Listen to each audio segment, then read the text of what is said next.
Welcome to the Scale Model Podcast. In this podcast, we aim to entertain, inform, and promote the hobby of scale model kit building with interviews, reviews, and news about the hobby. The Scale Model Podcast is recorded bi-weekly and is available where your favorite podcasts are found, including iTunes, Google Play, Spotify, and Stitcher, as well as on our website at scalemodelpodcast.com. If you enjoyed the podcast, please consider leaving a review. It does help to get our shows out to more modelers. We also publish extra video content and complete episodes on our YouTube channel. Feel free to like and subscribe to the Facebook page at www.facebook.com/Scale Model Podcast. There's also a Patreon page at www.patreon.com/Scale Model Podcast. Your Patreon support helps us cover hosting costs and gives you access to extra content as well as prize giveaways. Welcome to episode 49 of the Scale Model Podcast, sponsored by Goodman Models. My name is Stuart Clark, and once again, you can hear the typing and clicking of the various heavy machinery producing wonderful new things for the future at Goodman Heavy Industries with the official chief oiler, chief bottle washer, etc., Mr. Anthony Goodman. How are you, sir? Hello. I am great. How are you doing this evening? Not bad, not bad. You got your keyboard just to go in, and yes. just things, wonderful things issuing forth. All right, so we'll just get right to it. It's been a very warm day, or warm couple of days, southwestern Ontario. What I absolutely hate, the humidity. This is where I wish for winter. Sorry, y'all. But, it's been bloody hot. So first of all, as always, we want to thank our wonderful Patreon supporters. And as always, if you want to be a Patreon supporter, you get all sorts of goodies. In fact, they just got a goodie last Thursday. They got episode 3 of Bench to Bench. Yes. Yeah, they excellent. Did. So they got an advanced look of that. And then we've got some other stuff, exciting stuff. Again, we were talking about before with like Terry Meese. Terry Meese, am I? Measley. Sorry, Terry. Yep. I'm going to slaughter that, aren't I, a few more times. And we're going to have some content from that. I think I spent half the week in the editing bay last week. I gave you a lot of homework. Nice. Gave you a lot of homework, and then the software I used, they went to a new version. They changed a few things, so that was a bit annoying as well. But anyway, and then we had our local IPMS club meeting, so there was a Zoom video there and whatnot. So yeah, all sorts of good things. So anyway, if you do want to be one of our Patreon supporters, patreon.com/Scale Model Podcast. Now, let's get right to it. Our latest news. Guess what we're doing, Anthony? Oh, my goodness. It's about time. Yes, it's a supermodel contest. It's the Supermodel Contest 2020. Yes. And in light of these times, it's a virtual contest. Yes. So presenting our model contest, and our good friend of the show, John Moscato at Moscato Hobby Models, is sponsoring this one. So when we'll tell you in a minute what he is very nicely donated as a prize. Yeah. So actually, you know what? We'll just tell him right now. So the prize is a baby space. Now, is it one space crab or 2 space crabs? Oh, it is a single space crab kit. A single space crab. So it's a baby space crab in 1/48 scale. It's a resin kit. Of course, it's from Macross. Right? Actually, you know what? It would be more Robotech, right? Was it Robotech? Okay. People would recognize this subject as one of the bad guys. It's from the final chapter, which was the Mospeada chapter. That's right. I forget what they call it. Did they? Southern Cross? No, that was the middle portion. I don't remember the last one.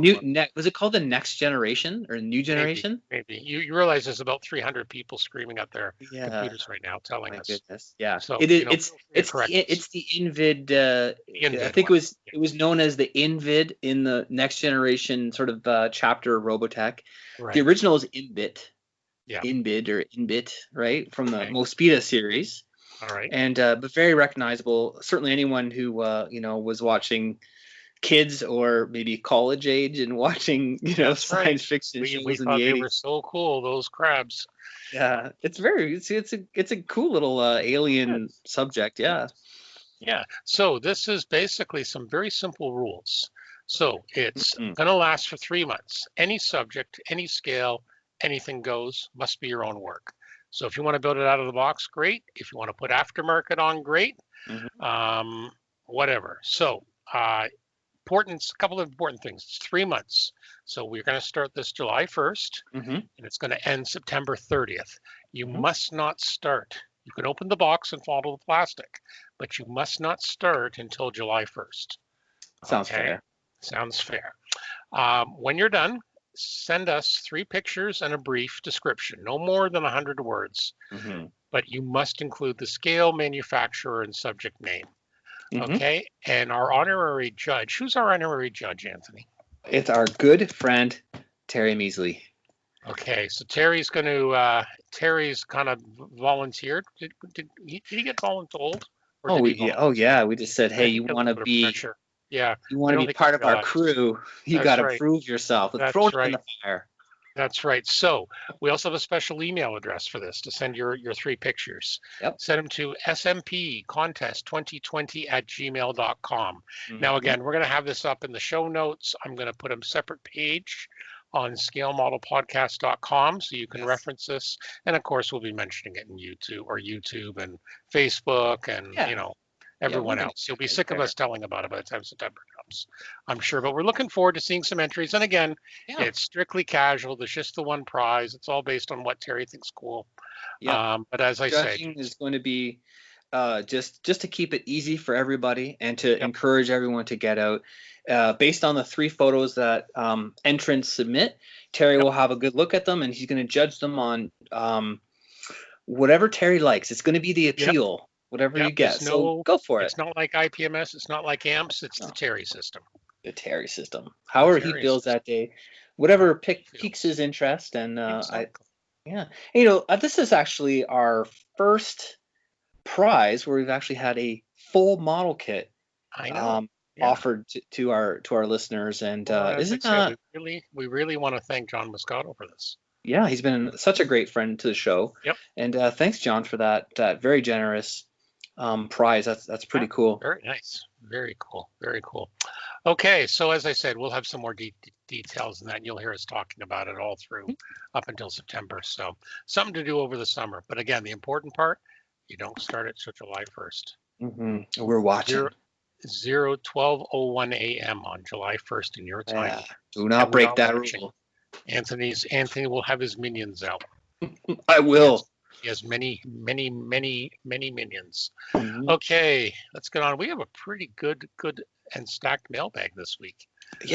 Lots of great stuff. It matches our other good friends at On the Bench and Plastic Model Mojo. We're getting a lot of people sending stuff in. So David Wapples, and if I slaughter your name, I apologize, but our fans should expect that from me now. Enjoyed the show and especially the interview. I share this with the other 2 podcasts as they were talking about egg distorted cute subjects. I do these every Easter just for a break and for fun. I love these Chiba Maru kits from Fujimi because they include or can be purchased with photo etch wood decks and fit together beautifully. Now, the pictures we will have up on the website. Great way to dip your toes into multimedia shipbuilding. This is the Imperial Japanese Navy Issei kit. Issei, with apparently this has photo etch too on a wood deck. That's awesome, man. Thanks for putting on a great show. Yeah, I've built one of the Toon tanks. Kind of a similar thing, and I've got an old Hasegawa egg plane. I mean, a classic. The old Harrier taxi cab had the little diorama and everything. I had the little Focke-Wulf. I still have it. I got with the wolf. Yeah. With the wolf in it. I still have it. I got to build it sometime. But yeah, these are a lot of fun, and they've kind of come into their own again between the Toon planes, the Toon ships, and some of these. Huge. Yeah. So when he mentions Chibi Maru, so is that a particular, like, obviously that's a series. Yeah. Well, the Chibi is means cute or cutesy. Okay. It's straight up it's like a slang. No, I think it's like a slang Japanese word. So Chibi is any kind of tiny, distorted, in Gunpla, for example. They have a whole. They've been doing this for 30 years. In Gunpla, I've seen some of them. Yeah, and they're some of those kits are really really quite elaborate, and they moving parts and decals, the whole people really take them seriously too. So, and they're called Super Deformed, but that's just a sort of a play on that idea. And I've seen other manufacturers now, I think Mung's coming out with one on the Japanese version of their heavy lift transport aircraft, the Il-76. Yeah, it's a Chinese thing, version, right? same. Yeah, it's a thing. Certainly a thing. Okay, moving on. Another really good friend of the show, Ray Davis. Yes. From Australia writes, "Good day, Stuart and Anthony. I hope you're both doing well in this crazy time. I know that it is well and truly overdue, but I'm sure you appreciate how flat out things have been, especially with him recently qualifying as a volunteer bush firefighter with the RFS here in Sydney. I know he was quite proud about that. Yeah, congratulations, Ray. Congratulations. That's not easy doing that. I thought I would kill two birds with one stone and show you my workspace that I use when I get the time. And again, we'll have these photos up. As well as letting you know, Anthony, those super sanding blocks work like a treat. He's currently using them on a 1/72nd scale super Constellation that he's refurbishing slowly. Anyway, I hope that you and your families take care and stay safe and healthy. Kindest regards, thank you, Ray. Yeah, thank you very much, Ray. Yeah, and congratulations. Yes, congratulations. The workbench looks good. I know you also have a lot of fun. I think you do a support crew for hot air ballooning. So I see some of your pictures of that. And they look really good as well. He always has really beautiful shots. He always does. Again, good friend of the show, and I know he's been really busy as well. Yeah. So, okay, moving on. Alan Gillis, who's one of our Patreons, he says, "Hi, Stuart. I was just listening to the latest episode, and you mentioned your What If Canadian A4 project. Something you might not know is you could actually do a historically accurate Canadian A4 Skyhawk. Yes, the RCN trialed the Skyhawk as a replacement for the Banshees on the HMCS Bonaventure, so we actually did operate them a little bit. In the end, the A4 was just too heavy and landed at too high speed for the deck structure of the Bonnie. I got that info from a guy who was part of a tracker crew on the Bonaventure, but there's also a brief reference to it in the Bonaventure Wikipedia page. Cheers." Yeah, so I did. That's cool. Yeah, I was aware of that. In fact, that's one of the reasons I decided to do this, because I remember ages ago, I think it was on Aircraft Resource Center, I saw a guy did 3 different What If Canadian Skyhawks, and one of them was like the Canadian Navy one. And so I looked into it a little bit more, and yeah, there was, I guess it was Boeing makes the Skyhawk. But anyway, the manufacturer really tried to get these to sell to Canada, and for various reasons, we just never did. So the fictional, this one's going to be an Air Force one, and kind of a similar fictional account. Like in the end, Canada bought them, but in the end, they didn't buy the carriers, or was not found to be unsuitable, so they were transferred to the Air Force. This is right around the time there was the big amalgamation, like the Army, Navy, Air Force, the Canadian Armed Forces. So I found some great decals, as I think I've mentioned before, and I'll mention this a bit later, that just meet the role. It's it's a fun build. I love What If builds. It's cool. None of the rivet counters can correct you. Yeah. Oh, it's Douglas McDonnell Douglas Skyhawk, right? McDonnell Douglas. Yeah. That's okay. Yeah, because I know they had some stuff up, and they again, there's been some interesting ones and interesting fictional schemes over the years that people have come up with, and it's quite good. It's certainly it certainly would have been a possibility. So it was quite good. Okay, and who's our next mailbag? Well, I had another good friend of the show, who's been, I think, a long time listener, is Ricardo Salome, and he sent in some photos of his Maschinen Krieger builds. So, and they're really very cool. So, just in fitting with our interview guest this evening, we're going to add a couple of his photos. He sent a whole bunch, but I picked out a couple of my favorites: the Fireball, and then the SAFS, which is the super armored fighting suits. Okay. And people might have, these have been around for a long time. Yeah, it's fairly recognizable, but I don't think a lot of people know exactly what it was from. But anyway, he did a beautiful job on those. I thought we would include those in the show notes. You can see the pictures of Ricardo's builds. They're great. Yep. Like I said, you can get those at scalemodelpodcast.com. Yeah. Okay. I think that's it for the mailbag this week. I'm looking down, it's an empty mailbag now. Okay, latest hobby announcements. I'm sure, unless you've been living under a rock, another chapter in the Wingnut Wings saga, soap opera, whatever. Mung announced, Ming, Mung, however you want to pronounce them, that company out of China, is coming out. They're coming out with a 1/32 Fokker triplane, and the web's been wondering if it's a Wingnut Wings mold. Well, from what I read, now when I posted this and I wrote this a couple of days ago, basically my own opinion now, it is. It is, and basically I'm taking that from listening to a few people that I trust, like David over at Wingnut Wing or World War I Model Aircraft Forum. He was the one that was the guest on the bench. Yes. And a few other people that he knows and some ex-Wingnut Wing staffers. They're basically saying, this is the mold. Because one thing people don't realize is Wingnut Wings, they didn't have a facility to do the actual molds. Yeah. They relied on other companies. And Ming was one of the companies that did the molds. Yeah. In China. So, in China. Obviously, what happened here is, this mold was being done. So it looks, so people are basically, saying, this is the one. As usual, though, the conspiracy theorists and all that are out, and this is where I try not to rant. Everyone's getting way too excited. These are the same people that were lamenting the loss of Wingnut Wings, and now that Mung's bringing it up there seems to be concerns. But you know what? It looks good. This is a last gasp for everyone who missed a chance at getting one of those beautiful Wingnut Wings. You know kits, what? We're getting another beautiful looking World War I kit. That's what a lot of people are saying. Who cares? This wasn't out. This kit. No. This was about to be released. This is not. This was so obviously Mung had the molds. Now we don't know the details. Maybe this. Maybe the molds were sold to them in lieu of payment for doing the design work from Wingnut Wings. We don't know that, and until we get an official thing, we'll never know that.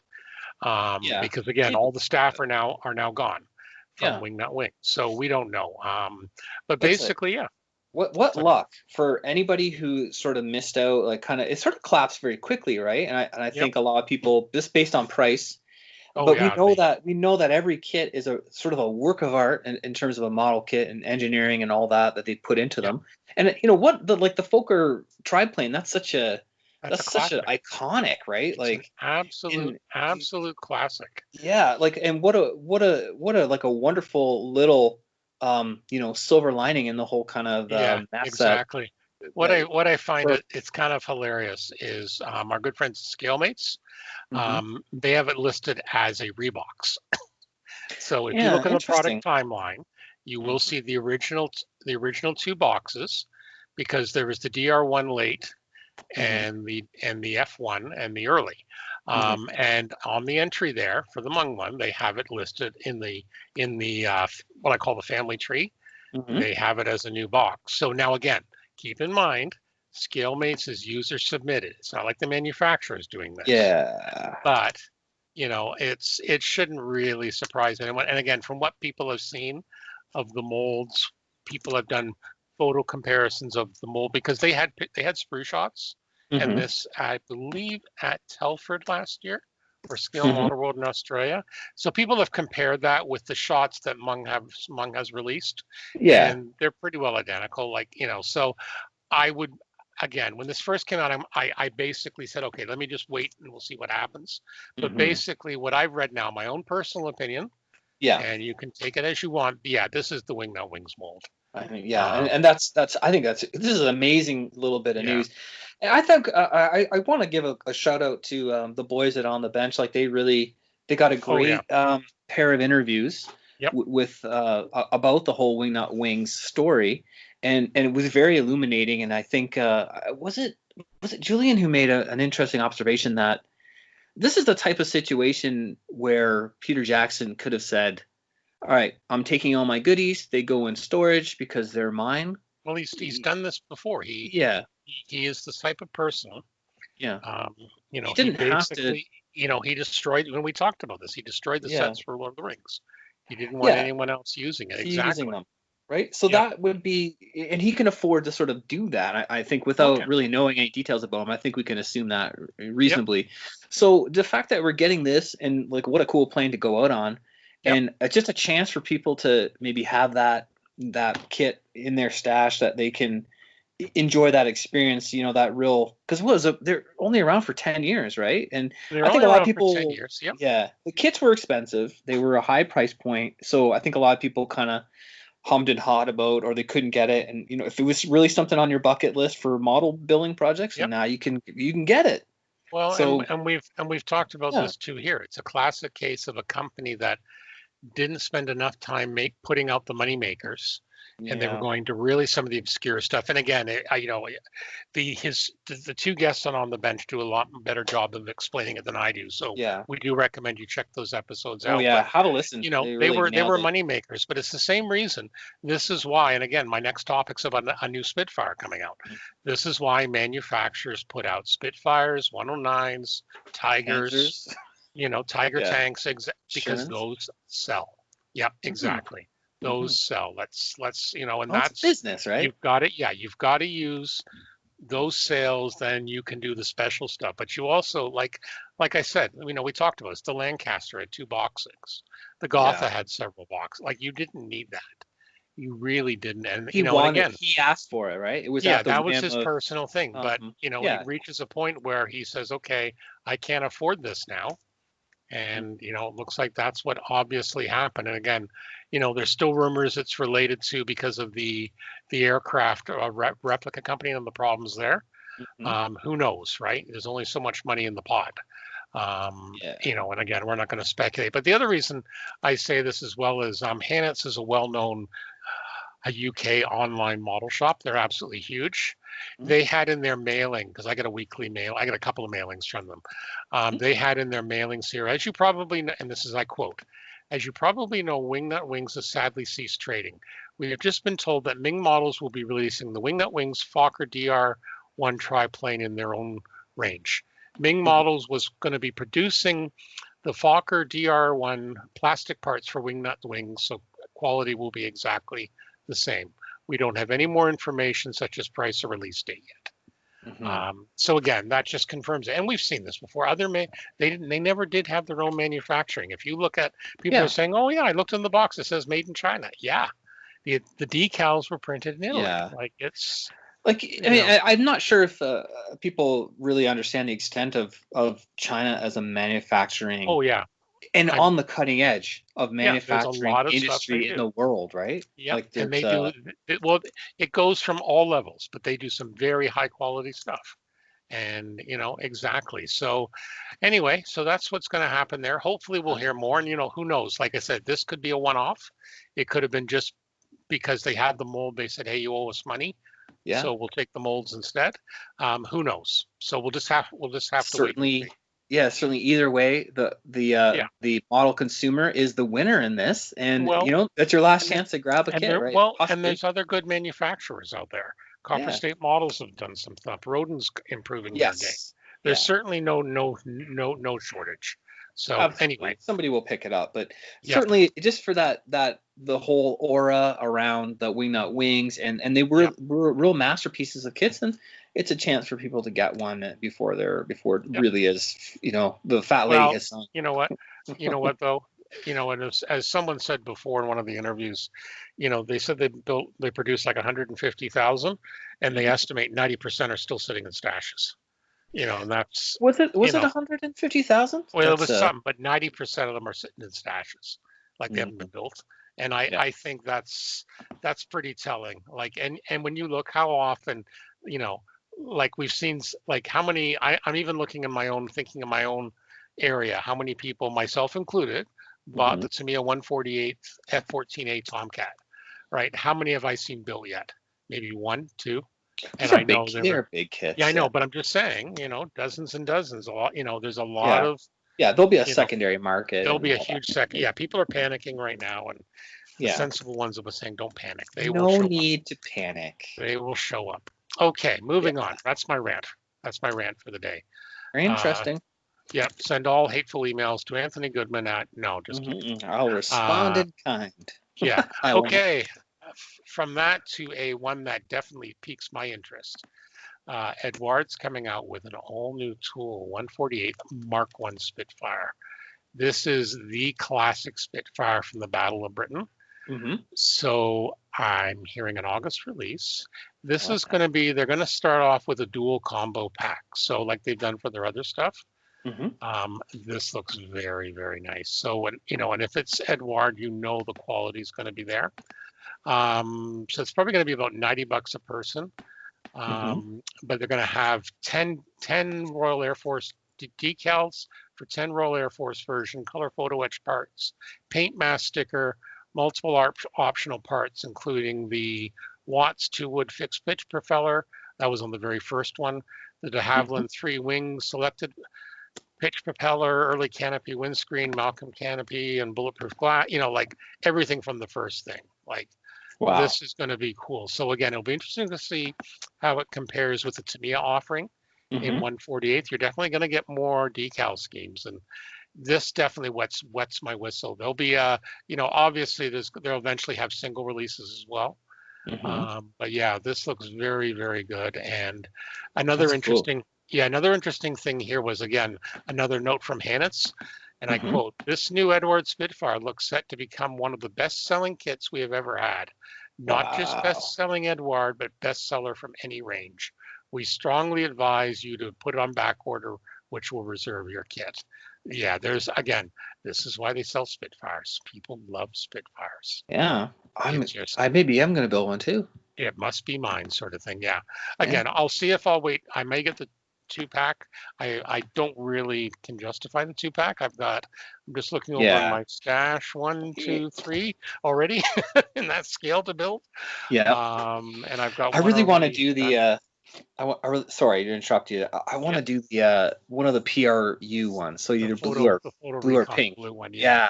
So those will be the later ones. Those will be the later ones. These are all the Mark 1s, like from 39 and 1940 Battle of Britain. And yeah, but there's some great PR ones too. With the great paint schemes and stuff like that. So this looks like it's going to be a real good one. It looks amazing though to have all those different options. That's hopefully, and we're seeing all new tools. According to ScaleMates, looks like there's going to be at least 3 or 4 releases. There'll be some single ones and stuff like that. So yeah, it's going to be a fun kit. And Eduard really has a good reputation with their earlier Spitfire kits, right? Yep, they've always done well. And they're new. Well, I haven't built the Eduard. Oh yeah, I built the one in 72nd scale. Yes. Okay. Yes, and that's a beautiful gem of a kit. People say it's the finest kit in 72nd scale of the Mark 9. So again, this is why people are looking forward to it. I know. When some of the other special releases like the Mustang came out not too long ago, and people tend to like the Eduard. And just based on the interest, this is going to be hot. It's awesome. I just don't know if I can justify $90. But anyway, I might wait for a single one. We'll see what happens. Okay. It's all moving built that way. Moving on. I'm sorry. It's very tempting to say I'm going to build like a fleet of Spitfires, but in the end, you're going to build one. Yeah. You're gonna enjoy that experience, and then when you're done that, you're gonna want to do something different. So I don't know about that. I've got 2 other ones because of different marks of Spitfire over the years. There's so many different variations. Right? I have an Airfix Mark 1, an old one, probably about 10 years ago, that I have with the old 2-bladed propeller. That's one of them of the 48th, and I think I've got an Academy one, and I think a Hasegawa one. I'm just looking over. I can see at least 2 there, but I thought I had a third in the stash. So, and at some point, the Tamiya Mark 1 was kind of, that was been a very nice kit. Will Patterson did a whole series on that one. But this Eduard one, again, it'll be some tough choices. Anyway, all right. Moving on, Trumpeter, speaking of Chinese manufacturers, 4 new releases in July. Going to start off with the 1/48 variant of the Chinese J-20 Mighty Dragon. This is their 5th generation air superiority fighter, similar to the F-22. So stealth capable, stuff like that. I believe they've already made a 1/72nd version, so this is the upscaled version. Looks good. Some standard markings. Not much more to say. It looks good. 190 parts, 43 centimeters in length, 26 in width, so good size. Mm-hmm. Comes with photo etch as well. So yeah, it looks good. So anyway, one for the modern air superiority guys, or again, sci-fi it up. Next up in 1/35th scale, the Russian T-80 UE-1 main battle tank. Mm-hmm. So this is the command and control tank. So this has a countermeasure suite, some more antenna, stuff like that. It's designed for like the battalion commander sort of thing. So yeah, again, a couple of sprues in there. Oh, I like that the detail here about it includes this particular variant has the infrared jammer, laser warning system, grenade discharging system, and computerized control system. So I wonder how that is different from my sort of typical or standard unit. But anyway, yeah, some different upgrades. 33 sprues, 1,260 parts, 192 individual track links. So there's still a lot of parts. The part count's high. A lot of etch, a lot of photo etch.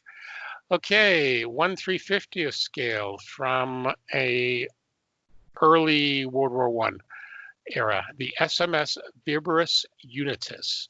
So this was an Austrian-Hungarian dreadnought battleship, the first of the Tegov class. Sorry. The translation means with united forces.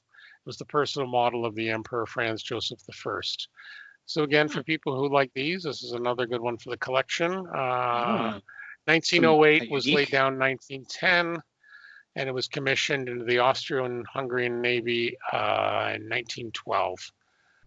Two-part hull, 480 parts, 43 centimeters in length, 7.9 in width. As I said, deck wood pattern finely engraved, contains a display stand, photo etch parts, and an anchor chain are included. That's nice. Yeah, nice looking. Some of these ones from the pre-World War I are kind of cool too. I like some. Yeah, it's sort of an interesting era that I don't really think gets covered a lot, right? Because I've never heard of this. Not a lot, but yeah, definitely. Okay, next. Do we have any pricing for our listeners? None of these ones right now, no. They're just like pre-release. Yeah, pre-release info, and they'll be up there. Yeah. Next up is another Soviet-Chinese tractor again. This is the MAZ 7410. This has a semi-trailer, like a flatbed semi-trailer, designed to haul loads up to 50 tons. So we've seen this variant before, like they do it for missile launchers and stuff. Again, I always like the sci-fi look. Includes masks for the transparent parts. So something you can, if you got your T-80, you could stick that's a huge kit too. It's a big kit. It's over 0.5 meters in length. Oh my goodness. 666.8 millimeters. So 860 parts, 22 sprues, copper cable and brass wire included, 22 sprues and tires. Doesn't say if they're rubber or not. It looks like rubber. Yeah, they do look like rubber. Yeah. Some resin parts, a lot of photo etch. So again, nice. That'll be a big beast as well. Sure. Okay. I've never seen one of these. Like these modern, transport tractors. I can't recall ever seeing one. Back in the days when we had model shows, I had never seen one. Yeah, they're awfully big. Well, again, we've seen a lot in the last few years being released. So well, I know a lot of people built what was it, the U.S. Dragon Wagon or whatever. That's right. That kid's like that? 30 years old, right? So I've definitely seen those come out of the woodwork at shows, and that's great, right? Hopefully it's just nice to see. Yeah, it's nice to see the new releases kind of come out, and we encourage you to jump on there and get them done. Yeah, send us photos, all that good stuff. Yeah. Okay, Amusing Hobbies. They're continuing with their 35th scale British armor. They've got a new British Centurion Mark V in that scale, a brand new tool. They're going to release this in July. So basically, the Centurion served in the 50s, 60s, and 70s. It was a very successful post-war tank design, and it was even seeing combat up into the 1980s. Yes. Yeah. So and it was originally designed in World War II, so not bad. So they first entered service too late to see action in World War II. But so basically by the 1950s they were around. Very famous tank of the Cold War. The Australians used them. I've always been very partial to I think it's called the Berlin camouflage, where it's like bricks of It's sort of a brown, like a sandy brown, white, gray. Yeah. It's amazing. I've seen pictures of the actual thing on a street in, West Berlin during the Cold War period, and you're a block away and you can't really make out the profile of it. It's a very neat subject. So there's only one decal selection, but a very good one, the UK 4th Royal Tank Regiment. And again, out in July, so that looks very nice. There's opening, closing hatches, no interior. Right now we just see some CAD drawings, but their stuff's been well received in the past. So I expect that they'll have another hit on their hands. Okay, moving on. Fine Molds. Now I found this on a Japanese site. So this is Fine Molds' latest. So I have two links. I have the original Japanese site, and then I've got a link where some people talked about it from the rumor monger at BritModeler.com. So in particular, they're coming out with new tool 1/72nd scale F4 EJs. These are the electronic warfare and the photo recon the Japanese Air Force used with the Phantom. So again, looks like a nice looking weapon set, stuff like that. This is all new tool apparently. This will be kind of cool. And again, this is an original one because Tamiya never produced. People say, "Oh, is it the Tamiya one?" No, they never produced. One. They actually reboxed an Italeri. Did they really? Because I always understood Fine Molds that they do their own. They do their own. These are definitely new. Plus they have a weapon set. That'll definitely attract some people. What else did they mention here for that? They've also got, they've got that. They've got the long nose one. And then I thought they had, also in July, they're coming out with a 1/48 scale, both a Buffalo, like the B339, and a Messerschmitt 109 E7, but these are going to be in Japanese markets. Yes, I think we've talked about that one. I think we talked about that one before. So again, they mentioned that on their website as well. It looks like the Buffalo is going to have, both of them have like a little diorama set. So I see some crew. Some crew, a ladder, and like a fuel drum and a pump and all that stuff. That's cool. And stuff like that. And I think most of the other stuff we've talked about. I see that they have some looks like Castle in the Sky airships, like kind of science fiction. They've got those. Miyazaki film, Castle in the Sky, and those kits look really neat. And then the Aggressor Tomcat. They've got that, and they've also got the model of the CNC machine. Again, that's cool, eh? Yeah, again, remember before they've come out with one of like the actual machine that does the molding. Yes. So this is obviously a CNC one. I'm just seeing if I can look it up here. Yazuka Mazaka CNC lathe, 1/20th scale. It'll be 4,800 yen plus tax. That's pretty neat. I've seen a bunch of interesting they have models as of late. Yeah, they call this series the Adult Social Tour. Okay. That's how it translates. So, and because they've also releasing in June, they released a vertical machining center and an all-purpose milling machine. So. Yes. And those are really cool. Well, as you say, the Japanese market seems to be able to support some weird and wild things. I don't know if we talked about it, but someone's coming out with a 1-to-1 scale of a, the noodles in the pot, the instant noodle. Yeah, someone's coming out with a 1-to-1 of that. Yeah, it's hilarious. You think why, but obviously it's going to sell. They think it's going to sell. See, I want that, and I'm sure it will. I'd like that in 35th scale. Yep. That would be a really neat accessory. What, the mini pot or the? No, the the cup of instant ramen. Oh, the cup of instant ramen. Cool, that'd be pretty small in that scale. It would be, but I'm just thinking of a scene. There was a really awesome sort of classic OVA anime from the 80s called what was it called? But it had this great power armor. And it was like a military secret weapon, right? And this kid, there was young guy gets kind of stuck into it, and there's a scene of him like he gets hungry and he can only open the face shield, so he's using the little manipulator arms to like have a snack of instant ramen, and it's like, oh man, that would be such an amazing diorama. Yeah. I don't know where that I'm not even sure. There's probably a model kit of that. Well, you know what? You know what? It's a perfect segue because if anyone's going to have it, it's going to be Mini Art. So perfect segue, my friend. So because we now have Mini Art's June 2020 releases, all in 1/35th scale. So we've got German road signs from the Ardennes, 1945, with a couple of very famous names, St. Bag of Stones, stuff like that. We also have the APC, the T-54 with the dozer blade. This includes an interior kit.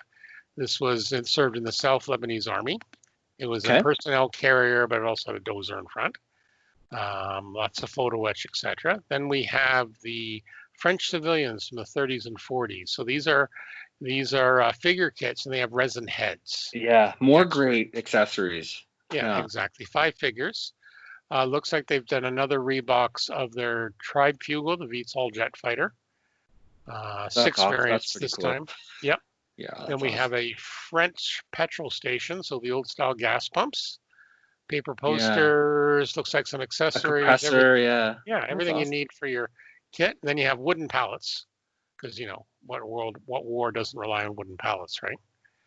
Well, these kind of things are ubiquitous, and they really do. Exactly. I mean, I kind of feel like that would be an excellent scratch building project, like for. It could be, but if you don't have the time or you don't feel like it, what the hell?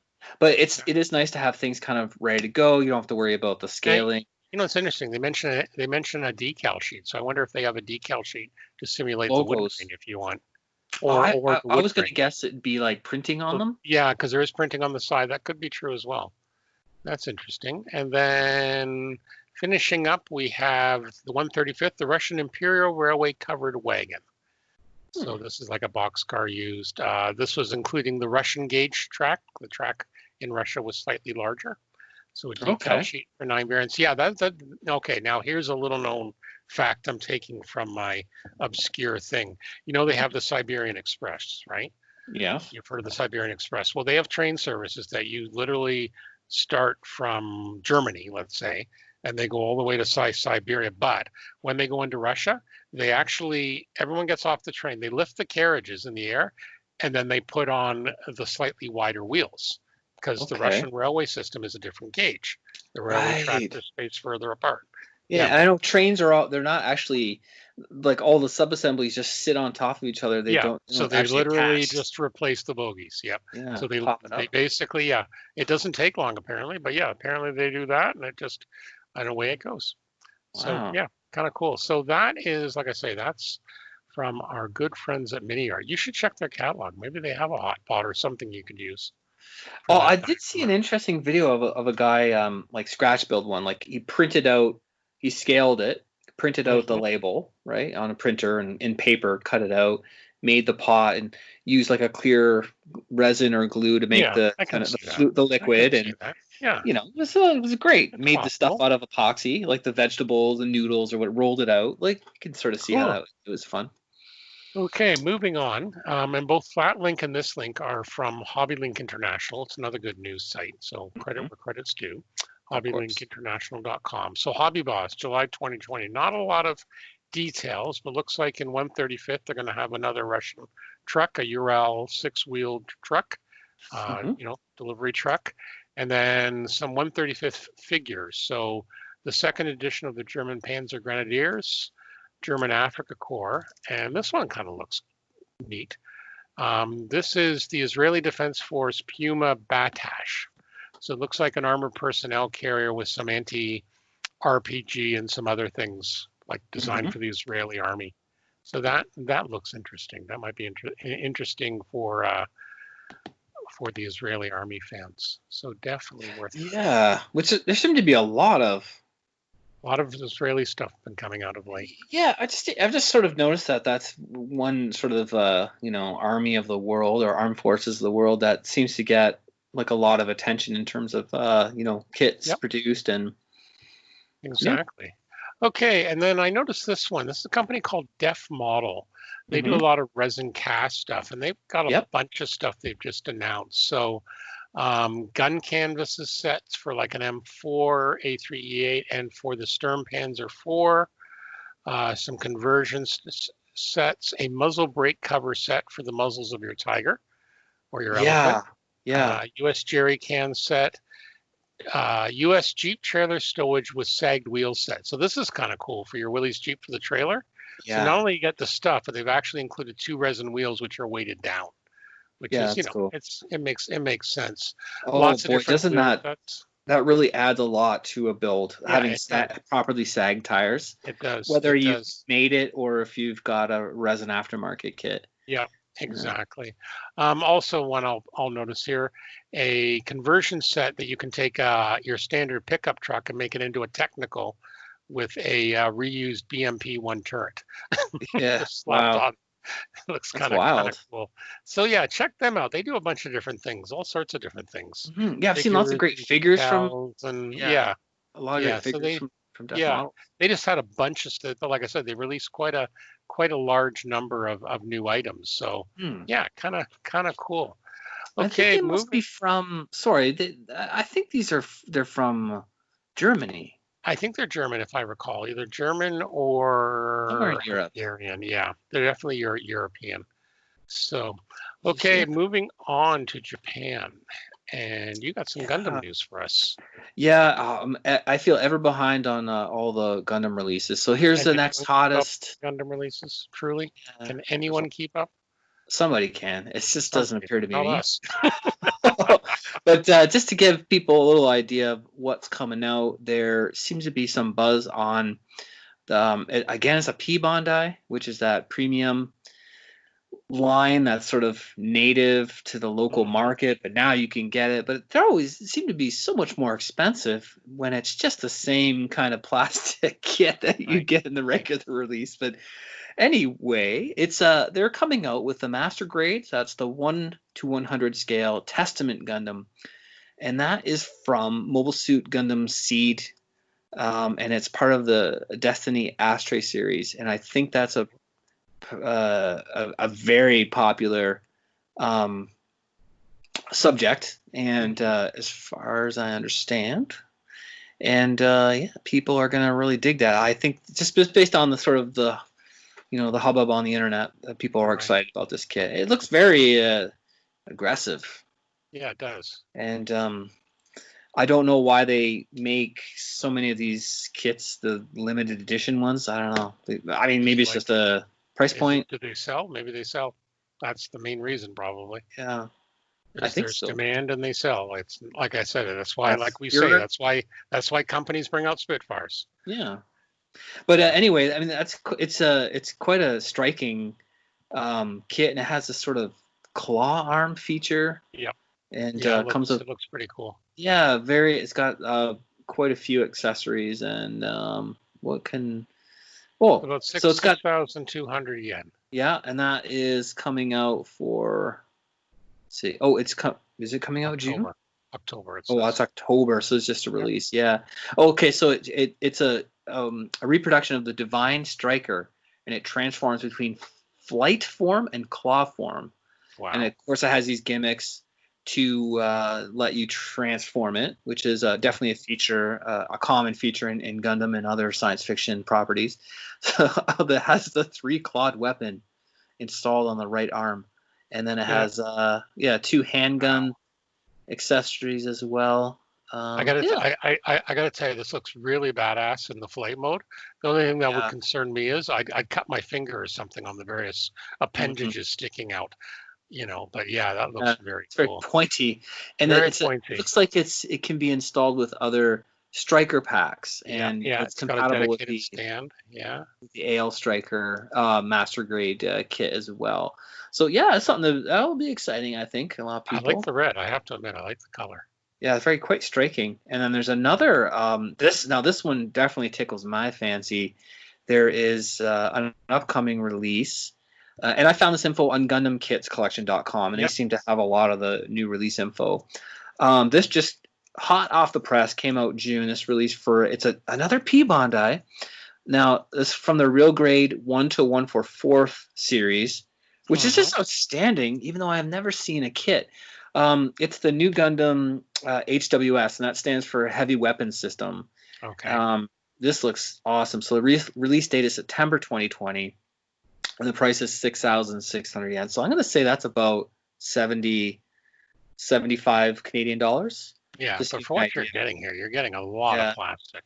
So these, this is a really cool. It's like there's a lot of when the production goes in for a movie or a TV show, they often do a lot of design work on variations, and often they end up in art books and that kind of thing. So this Heavy Weapons version of the New Gundam, and we've talked about the New Gundam before as being maybe the most popular Gundam design. It's from like a fantastic classic film.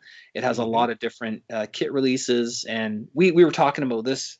The regular version of the New Gundam as like the highest, like a very high run kit, you know, where you're moving so many units.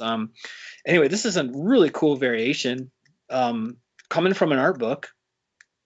And in the Real Grade treatment, they've taken the kind of standard 1 to 144th kit and added a lot more layering of detail, mechanical detail, you know, breaking up panel lines, making it look more technical, and just adding a lot of visual interest to these things. They have almost the same. The feature of the master grade kits is you get sort of an inner skeleton, and then all the outside armor attaches onto it. And when you're looking at the 1 to 144 scale kits, it's really just a shell. There's no internal detail, so they've sort of shrunken that master grade feature into these Real Grade series. So this looks awesome. I might have to. Well, and I'm looking at all the add-ons. You get like 3 different rifles and a lot of, you know, it's like a flight pack there, and it's a huge various hands. It looks like they've got various hands and different open or close. So they've added like a chest armor unit, the hyper mega rifle, the leg thruster unit, the high mega shield. This is pretty awesome. Yeah, and is that what is that what that thing is with the white and yellow? There's like 6 lines and those are the funnels. So the funnels on the right in that picture with all the accessories, Yeah, so the funnels, they were a feature of the sort of standard. I've seen them in other Gundams. Yeah, they're like they're remote sort of weapons that detach, and then they're mobile. Because I see a picture of them in the air. Right. Yeah, they're kind of flying around it. Right. So this looks pretty cool, I have to admit. I love this. This design is amazing. So those it was all usually that type of weapon was reserved for like these experimental mobile suits where they were piloted by like the new types, and the concept of the new types were these people kind of heightened sensitivities, and they could control multiple things at one time. Rather like kind of like not quite superhumans, but people with like an expanded consciousness. So they would design all these weird kind of super weapons, and the funnels were that kind of idea. Well, I won't be surprised if I see, you at Neo Tokyo getting an order in for it. Santa Claus might get a letter from me this year. Might get a letter. Japanese Santa Claus, exactly. It looks awesome. It does. I also wanted to point out one other one because I think it's in the same. If you look down at the other stuff, they talk about a P Bandai MG 1 to 100 Gundam F90 mission pack. Oh yes, and we discussed Did you see this thing? This thing's got like the giant booster. It's the giant booster. It looks like. Let's put a link to that. That's awesome. Yeah. Put the link up because it looks like the Gundam's mated with the booster. Yeah. Do you recall? Okay, so I love the F90. That was another kind of. Yeah, it was a variation. The F90 was like a series of model kits. I think it might have been like a comic story, so a manga story. I love them. They're great. They had beautiful kits come out like around 1991 that were like pretty at the time. They were fairly like state of the art because they had sprues with multiple colors shot into them. Right. So they tried to make it so it was the plastic was the actual colorings. Just a kind of a neat thing, right? Like multiple. That was way back, right around 1990. Right. They were engineering kits with multiple colors on one runner. Now the idea of the F90 was that they had literally I think 24 different mission specific packs. So, okay. And originally I think they did 4. They did 4 of the versions of the F90 with different, there was like a long range, heavy weapon, a flight pack.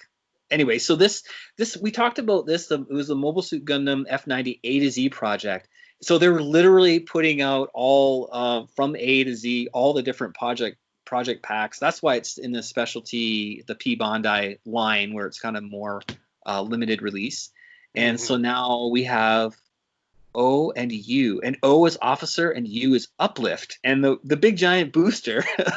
If you get it right, it's like a massive. It's almost hilarious, I got to tell you. Yeah, it's pretty. It's. I don't know if that's just like to get it off of the it out for the. It looks like the poor Gundam got in the way. I got to tell you. He's along for the ride. No, but this would have been. Yeah, like the Gundams wouldn't have all Gundams are like sort of typically, most of them have like flight systems included in them, right? So they're flight capable, but you wouldn't be able to launch it off the Earth, or you know what I mean, like and break through the atmosphere. This looks like something where you would strap it in and launch it, and it would break the atmosphere. It would have to be they'd be transported in transport spaceships and what, something like that. But so it's quite. Yeah, that's something I've never seen that before, but it's obviously part of that.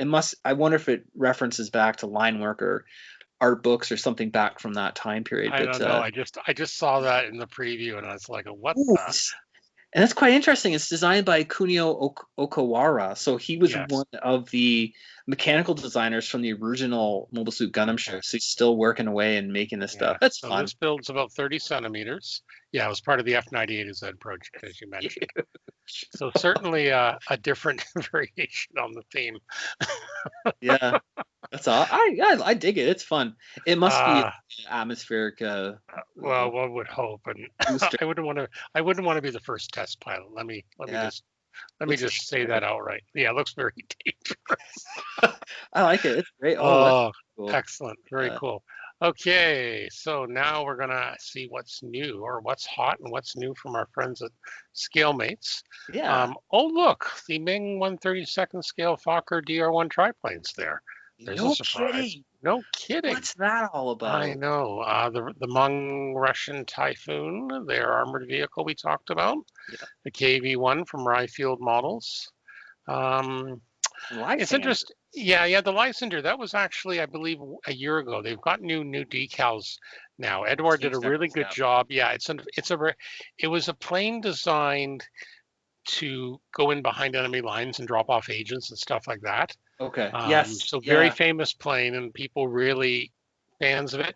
There is actually one being restored at the Canadian Warplane Heritage Museum. Oh, wonderful. I think originally they were going to make it flying, but they just can't, or there was an issue with it, or something to that effect. I know something happened to change that. I remember watching some various documentaries about those dead of night drops. Yeah, and it's a very cool plane. I'd like to at some point to get one. Yeah, for sure. And then we've got the Ford Mustang, the GT4, Tamiya's 124th. The Wine Woman and Song, that's the B26 from Edouard. Mm-hmm. The Tiger Moth. Tiger Moth, of course, very, very popular. All sorts. Oh, of course, Arma's Wildcat, the expert set. Yeah, that was released. Our good friends at Arma. All sorts of different things. Lightning's up there still. The Edouard Spitfire story. So, at least we're covering all the right things. How about this Messerschmitt, the ME-163 Comet from Gas Patch Models? Interesting. Yeah, that's 148. That's going to be a new tool. Gas Patch, we have talked about them before. Yes, I think I have some Gas Patch. I have I thought you had something. They do a lot of, the other reason I know we've talked about them, because they do a lot of aftermarket for World War One, like for the Wingnut Wing stuff. I'm digging. And they've got turnbuckles. Yeah, they do some obscure stuff too. I think I have some ammo belts. Yeah, I see some stuff there. Yep, they might. Belts. Yep. Yeah, they've done a bunch of different things. He's looking through the vast vault right now. I know. I'm a little disorganized right now. I'm right. gonna do some shopping. Just don't have one of those 20-meter shelves fall on you. Here we go. So I ended up getting it's a 50 cal flexible ammo belt. Oh, the ammo belt, right? Yeah. So it's in 35th scale, and it comes. It's a single belt, all wound up, and it looks like it's 3D printed or resin printed. It looks really great. I haven't opened it. It's 300 millimeters long. This is just an example of the stuff that Gas Patch is producing. They look beautiful. Yeah, and I know some of their aftermarket, like machine guns for the World War I for the wing stuff, and that was very good as well. So I'm just noticing another one here. I don't know if we mentioned it last episode from JetMads, the X3 Stiletto. This was a experimental Air Force test thing. Oh, that's such a cool plane. I know a good friend of the show and our secretary for IPMS London, Jeff. He had a couple of older kits of these, and he's been resurrecting. Yes. This is a 132nd. This will be a big one. Because it's quite a long plane. Very long. Jet, right? You can basically stab yourself with the kit when you're done. You could use it as a weapon. I love this. This is great. Yeah, it's awesome. Yeah. Yeah, exactly. So. Yeah, all sorts of as usual, all sorts of wild and wonderful things coming out and being reissued and stuff like that. I see the MiG-17 from Airfix is still on there. Our good friend from Kentucky from Plastic Model Mojo, Dave, just got his done. Nice. So he's very happy with it. So yeah, he's been enjoying that as well. So yeah, as usual, quite a few. Check out. There's more than enough things to keep you busy. Definitely. Absolutely. Of course, we haven't covered everything, but we can't possibly cover anything. All right. So speaking on things we should cover, let's talk about super sanding blocks. I notice the website's looking awesome. I have to bug you. All the pictures are there now. Yes, I finally updated everything, and I'm happy the way it looks. I still want to expand a few things, but it's always a work in progress, right? But exactly. I did finally. Oh my goodness. And they look good. Thank you. Nice pictures there, and you got your super sanding block value pack, and of course the super sanding blocks value pack combo. So let's remind people what's in the value pack combo. I see a lot of stuff here. So that's the most popular one right now that I'm selling. So that's the basic set where you get all 6 grits to help you construct your projects. Including resin projects and just general, plastic kits that you're working on. And when you buy the combo pack, you get the stand in it, and it's at a slight discount. So it's kind of the whole kit and caboodle. Yeah. That's the one that people seem to be grabbing, and I have plenty in stock at the moment, and lots of super stands that come from another good friend of the show, Sean at Sean's Custom Model Tools. Who makes those for me? Awesome stuff. Yeah, he makes a bunch of other awesome stuff too. He really does. Yeah, exactly. Yeah. So I just a couple weeks ago, sorry.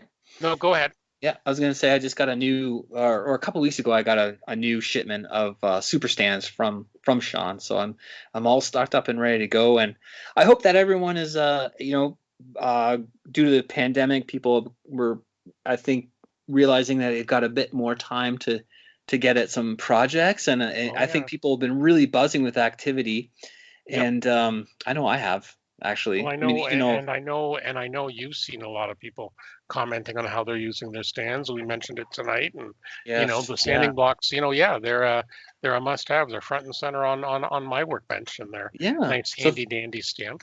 If you're working on your kits and you just need to get a nice flat plane, or you need to work down some putty or super glue that you're using for gap filling, the blocks are going to really help you out and make short work of that kind of thing. And I've been cleaning up. I use them a lot on I've been working on the Trumpeter kit that has a ton of flash.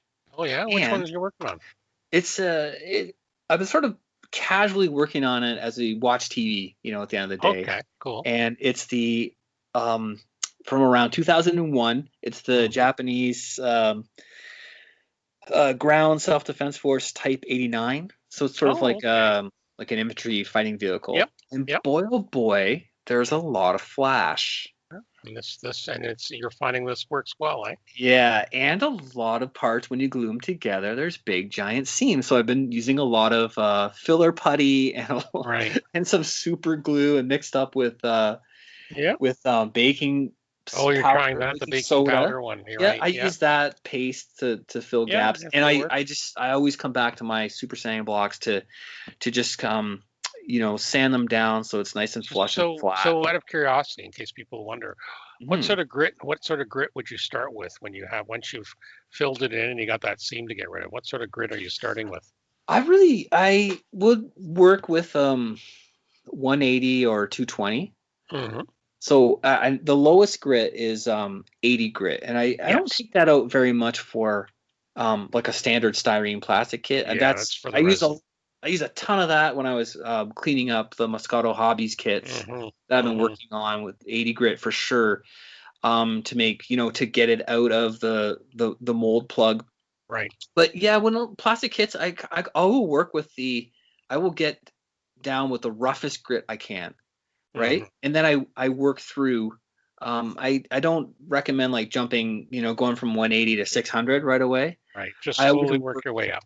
Yeah. But I find actually it's quicker. It's a, you do a couple passes with that. You're getting in and you use the next one, and then you have that perfect control. And I really grab it, like sort of jump around 180, 220, 320. I use those a lot just to get it, to get the surface is flat if it's like a mating surface or there's a joint where I've filled in a bit of putty. That's all I need, and then I'll add a little bit of water for some wet sanding with the 320 or even the 400. The 320 and the 400 are what I use mostly. Exactly. Interesting. Wet or dry. No, it works well. Like I say, it just brings it down, and and again, what's nice is they're all color coded, so it's easy to see. So it works really, really well. And as I said, the website looks good. Thank you. So where can people get these again? So if you'd like to get a set full stock right now at goodmanmodels.com, and they're also available at some other fine retailers such as Wheels and Wings in Toronto, Wargame Miniature in Australia for people in that end of the world. They're also on eBay at SJS Hobbies. Yeah, and a couple other great retailers. It's a different store. And again, not every store is open now. Like I think I heard Section 8 near Buffalo is opening up again soon. That's right. I just saw that. So and he's been another great supporter of the super sanding blocks, and he had to shut down, of course, with everything going on. I think I heard he's opening again soon. Yes, he is coming open soon, and actually he just got married. So congratulations to Justin Hannah. Yeah. Way to go. And his bride. That's awesome. So they had some time to relax before they had to open the store again. I hope so, yeah. There we go. Good for them. Well, congratulations from the podcast. Okay, so let's move on. This is our part 2 of our fascinating interview with Lincoln Wright. Now, I have to tell you, when I edited it, I had a heck of a time finding a spot to part because it was just fascinating the whole way through. So so hopefully it wasn't too an abrupt end last time. So paintonplastic.com, and we're just going to go right into part two of the interview because we've been yapping enough already. So here we go.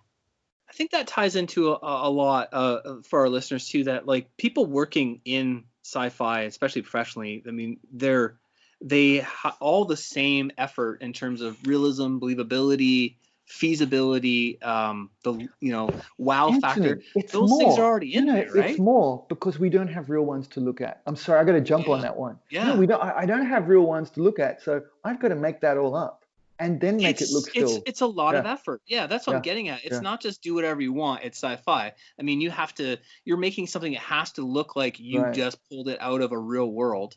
To be good, to be any good, and right? Or if you are doing within the genre. So if I do a Star Wars one, I try to make it look like it's from Star Wars in the vain attempt that I might get a gig with them. And then, and same with Maschinen Krieger. Some people say you always do the same kind of looks. I said, well, I feel a responsibility to promote the look while making it different. Yeah. And Gunpla, I can do whatever I want. Well, no, because Gunpla's freedom, so it's important. Yeah. But I mean, it's hard. A lot of these things have like they do have established worlds, and you're trying to I mean, even me as an amateur and yourself as a professional, you are trying to capture the look and feel of that particular universe as per the the originator or the people who created the stories, right? That create the universe.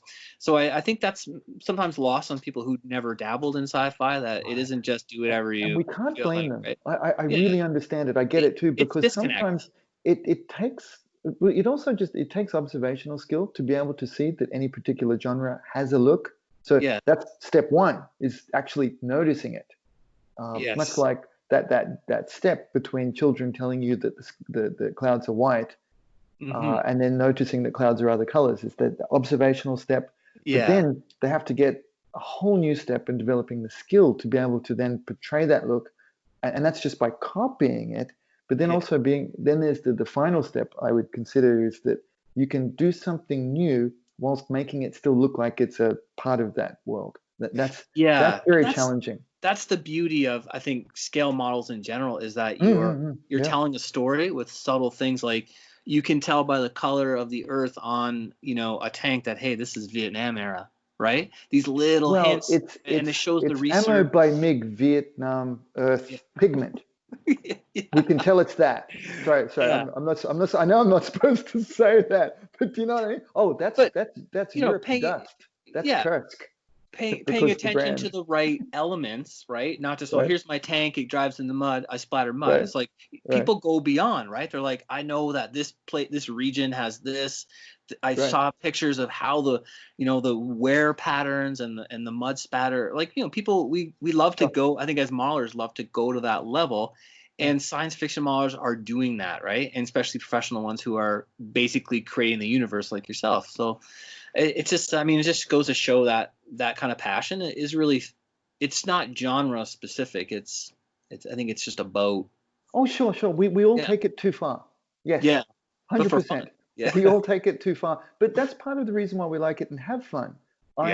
Yeah. Like when I said that third step, I really like. So I did a somewhat custom look. I painted a K2SO model to make it look like it was part of a troopers team on Tatooine.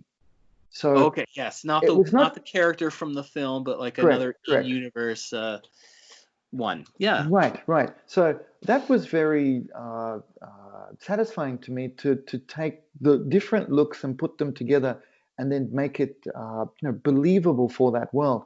And that's probably been the most copied one. I've seen, 5, 6, maybe more versions of mine been shown to me on the internet, that's very satisfying, that you can make something. Cool. And even people might say, I like this version more than the other one. So thank you. But what is it?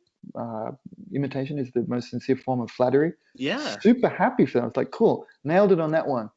And then when you start the next one, I'm doing sorry, I know I'm skipping ahead, but one of the things on my bench is a shore trooper, also from the same one. I wanted to kind of put these guys together, but now the bar is raised. I'm like, what am I going to do with this guy that still looks like a shore trooper? But and actually that is a very, very big challenge, because I've got a lot of models to work on at once for a publication. So being able to do that across a number of them I'm nervous about being able to complete successfully. There you go. I just said it to the world. It's just our three guys, right? But this isn't. No one else is listening to this. Yeah, I'm terrified of getting it right. People are. 5 of our best friends and our moms. Cool. So this is just family and people we can bribe. But that's really, I think everyone who's opened more than one box at a time gets that sensation. And of course, it's magnified when you're a professional doing this for a paycheck, and you have deadlines and that's. And they may not pay me again. They'll go, yeah, thanks, Link. We're moving in a different direction this time. Oh, I can do that direction too. No, a very different direction. Oh boy. Okay.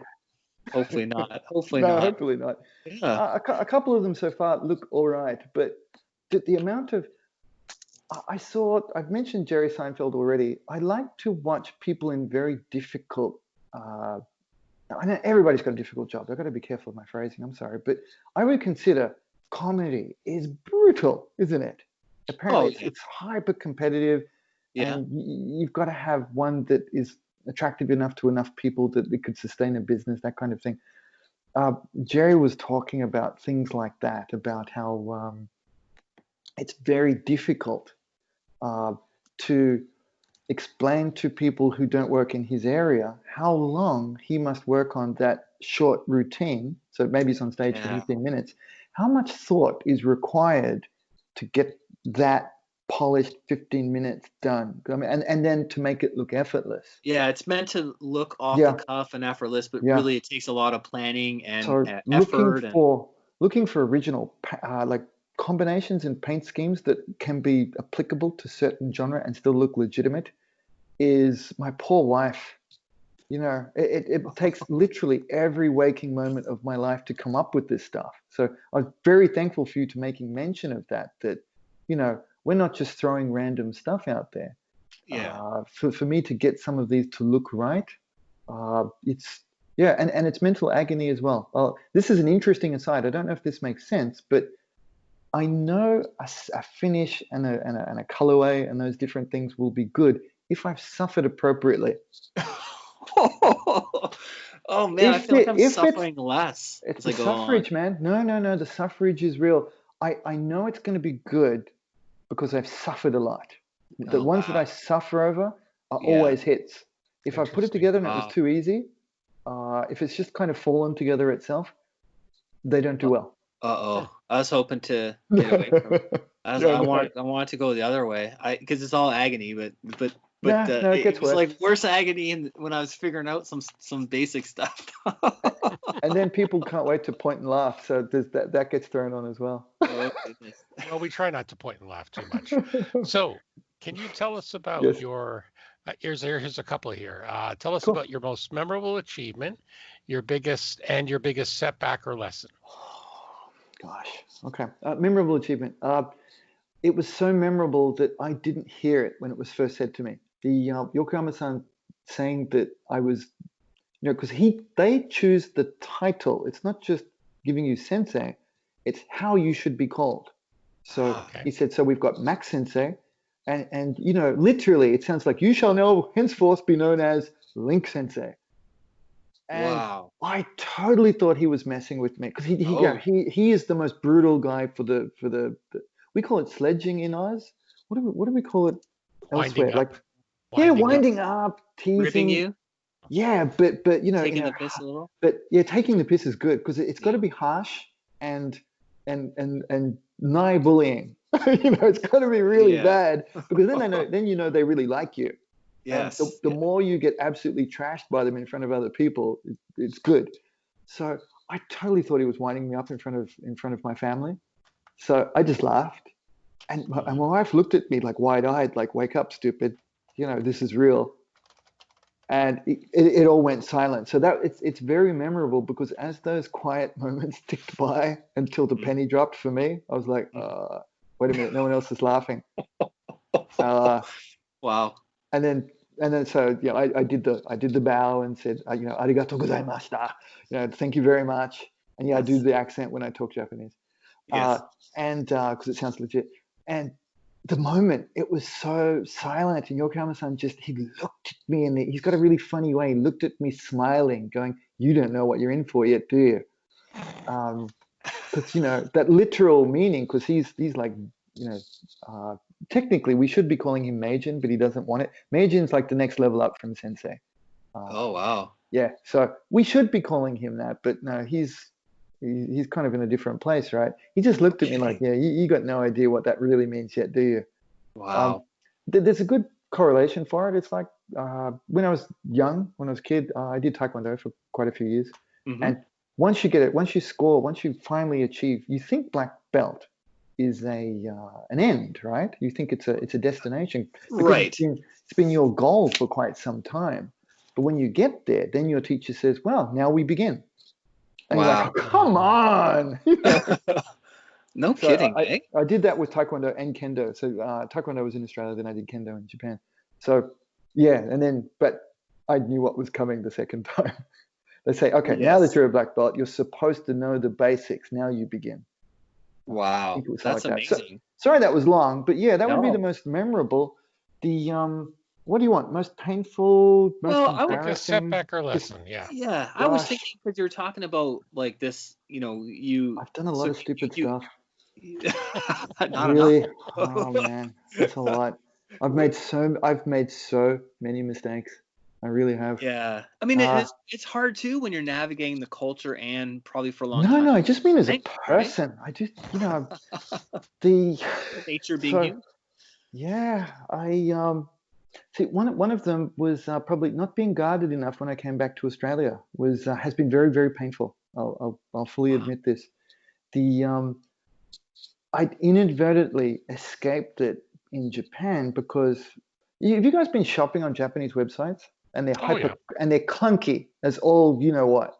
Yes. The design of many of it's because my software friends would tell me about it. It's because the language is double bit. So anyway, but yeah, it's very complicated apparently.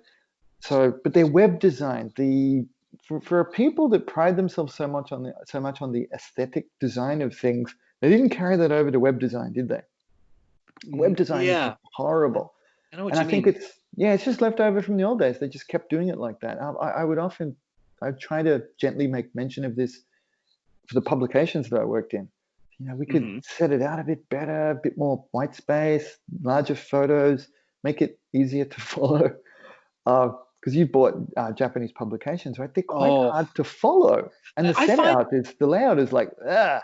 Sometimes I'm just blown away by you've bought a like model specific magazine. Yeah. Regardless of the fact that I can't read Japanese, but I'm looking for like just hints and ideas of like how they did something or why they did something, and they've got like a bunch of pictures that are like half an inch by 3/4 of an inch, and it's like I can't see anything but like a blur of like it's like why even put the picture in there? It's so small, I can't see anything. So I would swim against the tide, that salmon going up, and they'd say, "Oh, you and your funny gaijin ways." And again, some people they go, "Why don't you do English versions?" I was like, "Yeah, I was pitching that like and so much that they were like, hey, and before you say it, no, on the English." Oh my goodness, it got that bad. Yeah, but anyway, so that was one. But where was I going with that? Your setbacks and lessons. Not being guarded was a huge setback and lesson that I don't know if this one is appropriate to share. This might be one of those ones you got the button on to edit. I've got more. The button on. But because of the clunkiness of Japanese websites, I did not get involved in close social media relationships there because they had one called Mixi. It was very, very clunky. So I was I was shielded from that. I didn't get involved. And that's apparently where all of the behind the scenes / backstabbing would happen. So I was not involved. There's that one, and then there's another one called, is it 2chan or 4chan? It's the one where people join it and they're anonymous. Oh, it's 4chan, and it's a lot of like sort of kind of unsavory stuff going on. Exactly, there, right? Exactly. So they were my options, and just based on what was written on the back of the sugar packet to explain them, I was like, yeah, I don't want that. Yeah. Sorry, I was gonna say they're hard to use, right? And then yes, they were very clunky. Like I'd look at it and go, yeah, I ain't got time for that. So I just knew kind of to keep away. Being an outsider, it's probably not the best environment to get involved with. Coming back to to the West, and Facebook has made everything so easy now. Yeah. So I came back thinking that I'm chanting at my little desk, one of us, one of us. I thought that crossover would be easy, so I was completely unguarded about my interactions on social media once I came back, and that was a big mistake. There was a lot of hurt and pain with that one because people were exactly the same. Was the lesson that I learned though, and that I probably should not have become so both easy to access and involved with people I don't know on a social media service. Yeah. It's hard because it's the way to do promotion for like your work, your publications, right. all your connections, but it's that thing that it's a kind of a new thing as well, where you're really exposed. Right. So Kawaguchi-san and I have talked about this extensively. The sharing to public, to social media is more than fine. It works very well. It's the replying to private messages where the danger lies, because people are not privy to what's being shared. And there's a lot of, there's some folks with a little bit more time on their hands than others who spend, instead of working on their skills, spend quite a bit of time developing political networks and power behind the scenes. One of the things I've done, I realized that fairly early when I started this podcast, so I did start to make a separate, I've got a separate Facebook account. You could have given me the heads up. All that time. Sorry to interrupt, Stuart, but That's okay. Yeah, no, but I've made a separate Facebook account just for the podcast, because there's a lot of, and it's interesting, as you say, when you become a semi-public figure, some of the things you get and some of the messages and that, and some of it you can tell there is an agenda going on. Yeah, I can see that. So I went into it totally naive. I thought that the work I had done before would help to cross that gap, that people, I mistakenly thought that the past would reflect the future. And that of course is not true. Now I'm very aware of that. I don't mind. It's just, it was one of those things that I needed to learn. But it was quite painful going through it. But, lessons learned. I asked, and then that's when I first realized that my mentors must be going through that. And, like your Paul Yokoyama-san, I said, do you get this kind of stuff? He's like, oh yeah, every day. He goes, even if I reply, I get nothing back. I'm like, really? Even from you? He goes, yeah, people will constantly ask, what's this, what's that? And even when I provide the information, I get no reply back, no thank you, nothing. And he said, look, don't do that, because, and this is not my thing, it wasn't until I learned about it, he said, look, focus on how you can help the most people at any given time with the work that you do. If you get bogged down in replying one-to-one from people that are not willing to actually help themselves, that's when it will come apart. And oh boy, that's one of the most powerful lessons I've learned in this next chapter of my life. Wow, that is. I hope that comes across as a positive thing. So it does. what I'm really trying to do is develop a free get out of jail card, so that when people message me, the reason I'm not answering the 50 messages a day is because that's all I could do. And there would be nothing more coming out of my studio. I could not make a video that then a few thousand people might have the opportunity to watch, or something like that. And now with this mandate that they've given me, I respect it and treat it seriously. I've got to share what these wonderful people have taught me. Wow. I think we talk about the 80-20 rule is a very popular thing of talking about, the 80-20 rule. 20% of the core work you'll do will impact 80%. And it also works the other way. 20% of people may take 80% of your time or whatever. So you've got to, and that's a good philosophy. You've got to try and aid, make sure you're seeing, the needs of the many over the needs of the few. Yeah, exactly. You're focusing on the product that is going to, have the exposure in and of itself, and not getting caught up in the noise, right? That's a lesson for everyone, right? Biggest lesson of my recent life was both learning that exists, because it was new for me. Despite in Japan, I was very well known within sci-fi, but I was not known in the outside world, because in the products that were coming out, you mentioned the products, Anthony, thank you, to the publications, etc. People are either not buying it, or my name's written in Japanese in a way that is not recognizable. So I was mentioning to Lincoln before we started the interview, is that how have I not heard of you? Like I was there, and like I've seen those beautiful the Machining Krieger book, like model books that are just amazing. Like the kits have always been around. They're even growing in popularity, and I thought, well, this is going to be great. But the funny thing is, my name is on some of the boxes too in English. But who reads the back of a box? So we laugh we laugh about that. But there was also all that stuff. Okay. But it's only certain kits, because it was always, it's a nice to have. If we had enough space, we'd put the cast on it. If there's not enough space and something else takes a priority, and not all of them had enough budget to make a back of the box, because some of them are blank. Yeah. But also there's other funny things like, so in Hobby Japan, every now and then I'd be in the background, and I've seen some really funny comments about that. Usually people in my network now will tell me about it. They'll say, hey, I was watching this old YouTube video and someone mentioned you. I'm like, oh, okay, give me the time code and stuff. I'll go check it out. And I'll go there and it'll be a few guys sitting at a table doing a talk show saying, yeah, and maybe now it's Maschinenkrieger. Sorry, that's not really the voice, but I only have a limited repertoire of other people's voices. But oh yeah, now that they've got some white guy working there with the Maschinenkrieger, we could see more stuff in English. And there's two things. White guy has a name that you could probably find pretty easy. And number two, my English is bad. So there's two things that are not going to connect there. That was funny. So that comes up a bit. There's a friend who's over in the other side of Australia. It said, I did, and he's originally from Singapore. He's an Asian Australian, Singaporean Australian. He would say, he said to me a couple of times, I think I must have seen you because I was really weirded out that they had some Caucasian guy in the background of some photos there. And I say, that would be me. I was the only, I'm the only one.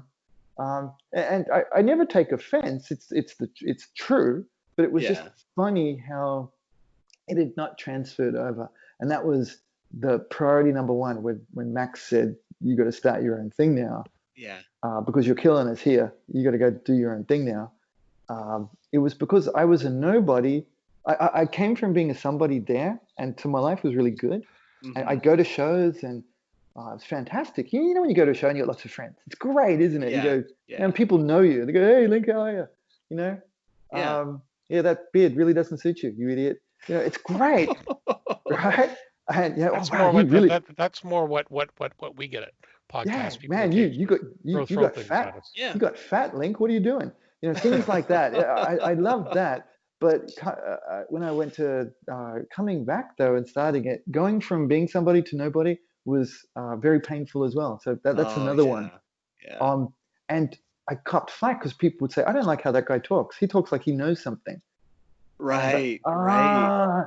I was. If you watch some of my early YouTube videos, it really right that the cliche gag was 100% correct because then when I traveled over with some of my local folks that I'm doing a strategic partnership with from Hobbyco is their name. Hey Hobbyco guys, hey Chris, this is why you pay me money. Sorry, I'm making a note. They're really good guys. If you need the context, I'll hook you up. They absolutely. We all went over to the Shizuoka Hobby Show, and they only kind of half to believed some of my rant stories as well. But when we staggered around, and Hasegawa-san, like actual Hasegawa-san, the owner and son of the gentleman who started the company, when he knows me by name and shooed everybody off, they were like, "Oh, Link does know these people." Yeah. That's interesting. Yeah, it was. But back to the pain. Let's focus on my pain because people will like that. The struggle of restarting a life as a middle-aged idiot, going from somebody to nobody was brutal, and I would actually get hate about it.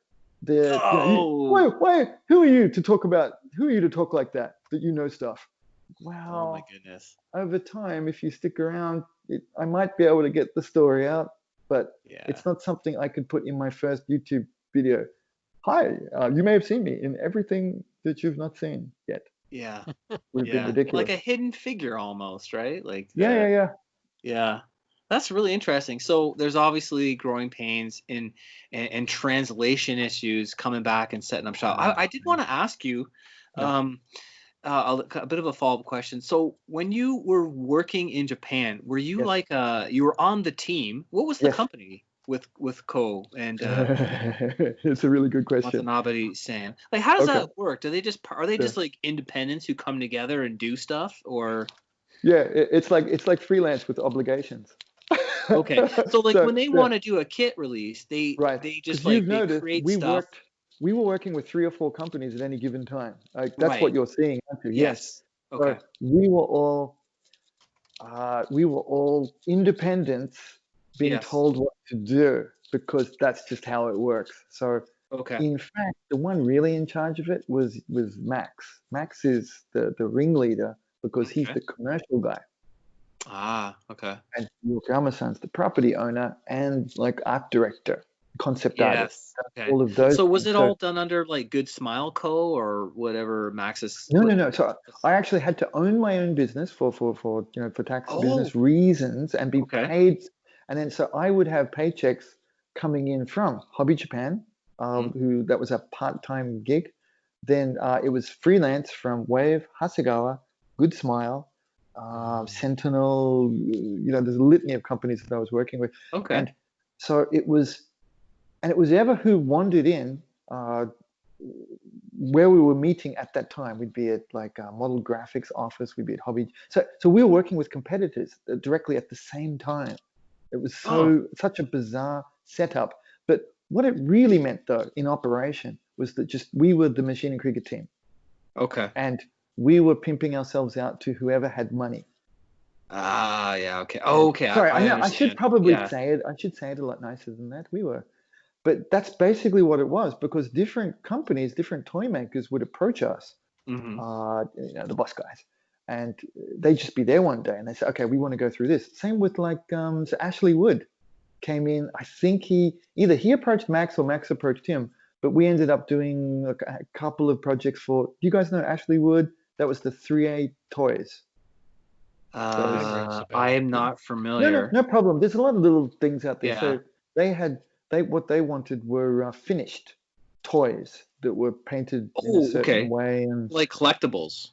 Yes. I'm sorry, collectibles. Okay. Finished toys, but they look good, but they're not models. Yes. Yeah. Yes. Okay. Yes, and they're made with correct. They're made with ABS and yeah. So we were working with loads of different companies, and then we would be, contracted to them whilst working on this team. Okay. Yeah, so but it worked. That's why even the pattern makers and I was doing software, color designs, writing for the boxes. I would be doing that with competitors at the same time who would be saying bad things about their competitors to us, which was hilarious. Why aren't they staying in their lane? Their lane is the big vehicles while we make the little robot suits. Now they're coming into the robot suits, so you watch. Now we're going to go with the big stuff. Oh, wow. I thought it's like your mum and dad fighting in front of you. Oh, yeah. It's like, that sounds, yeah, you really got ripped off on this one. I'm so sorry to hear that. And then you'd say that again later in the day.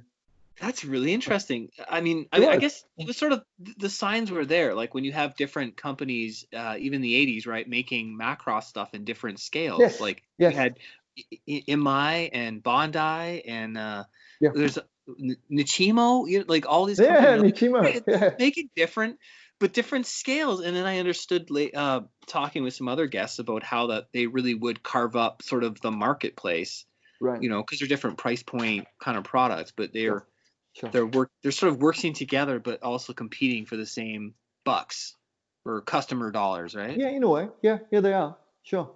That's fascinating. So then, okay, it was, and I was dazed and confused the whole time because what I would do for all of them was actually the same. I was worried about that, but then they would say, no, actually, we want that because that's part of the brand continuity. So I didn't go to business school at all, but working like this, boy, it teaches you a lot really quick. I mean, you have to, and it's the same as working with Yokoyama-san, he's an art professor. He also teaches part-time at university.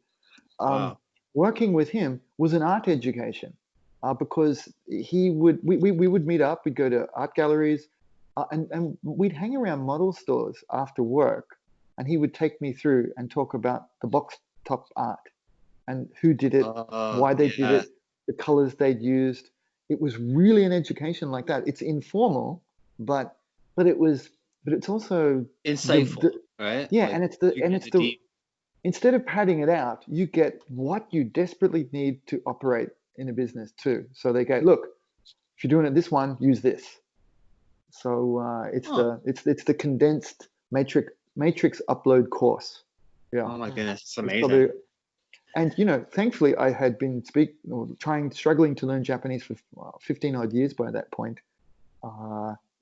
Luckily, I had gotten to enough of a level to be able to take this in. But of course, once I was in this working environment, your Japanese then explodes because it has to.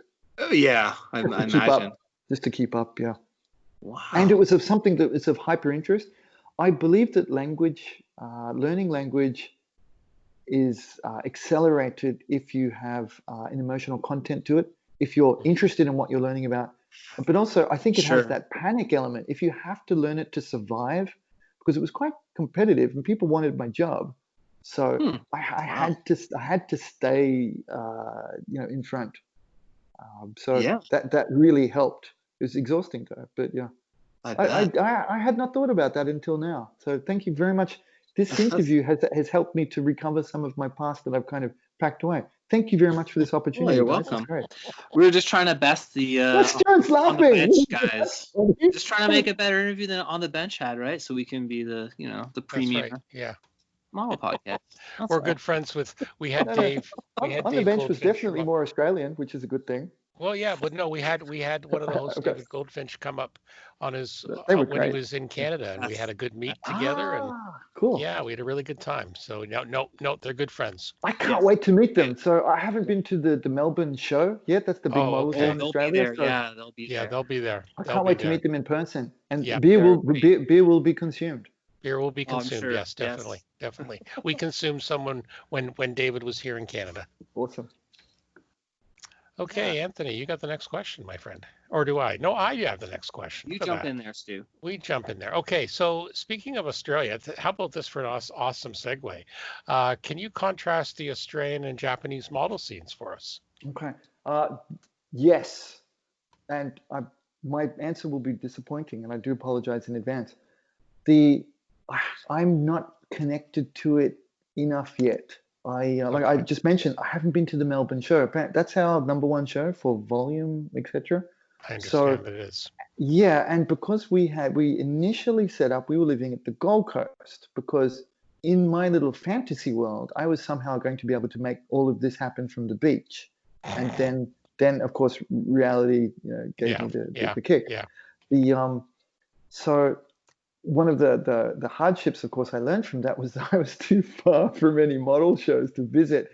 Even the one that was held in my state was going to take me 4 to 6 hours one way to get to. And I thought, okay, well, that's not going to work. So I've not been to any model shows except for the business ones that I was invited to, the Gunpla Builders World Cup. So it's the Gundam qualifying round for the winner to be chosen and flown to Japan to compete for the world title. So I'm pretty up to speed on the Gunpla community as I've met them. Wow. Okay. But we got to get caught up on that a little bit. But it's different. It's it's a it's a subset of a subset kind of thing, right? So yeah, I would not feel qualified to compare them. And then there's the Japan one, because, well, Shizuoka, I kind of know it, but I've never been a club member. I did not have that opportunity, because I went from obscure to part of the Max and Yokoyama Sensei posse. So you're in that working bubble. Yeah, bubble. Okay. So people would be very guarded with me outside of that, and so I'm kind of clueless about that one and making comparisons.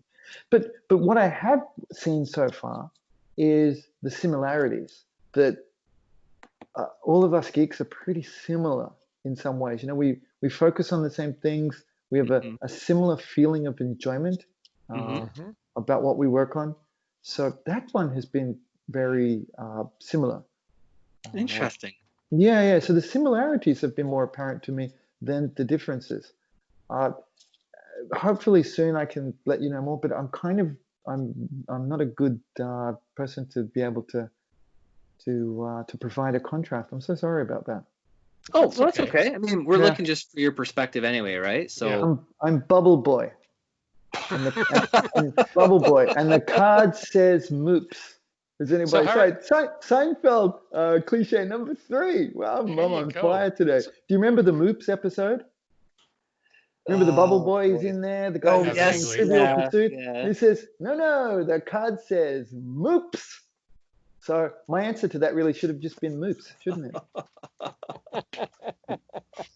Okay, so speaking of your company, so how is it going getting it up and running and all that stuff? Do you want the truth or the story that I tell myself as I go to sleep at night? Well, I think we probably would want the truth. Well, it's a startup, so it has been brutal. I think I'm three and a bit years into it, and absolutely brutal because again, I started something that I'm clueless at. Mm-hmm. I knew how everything worked there in Japan, but then starting this from zero in Australia, at the time I had nobody to touch base with and get guidance on it because none of them had done anything like that either. So starting it from zero was very, very difficult. I'd never made videos before. I didn't want to be that guy on YouTube making the bad videos with the hands. Who groaned? Who groaned? Oh man, that's how I feel. Delayed breathing in the background. I didn't want to be that guy, But and I was without an audience because I knew leaving Japan I was giving up the audience. I only had to focus on a very small part of what I do now. I only had to make cool stuff. Now I had to make cool stuff and show it to people and also monetize it because my partners in Japan can't afford to pay for this life that I have. So absolutely brutal. Absolutely brutal. Yeah. Right. I think it's one of the, and it was negative too. Correct. The first 2 years ran at a loss as well because it's a startup. Yeah, and I mean that's kind of an expected thing in the business world, right? About getting your company to be profitable and basically establishing for you kind of a new brand. I didn't want it to be this hard though. Yeah. I was already big in Japan.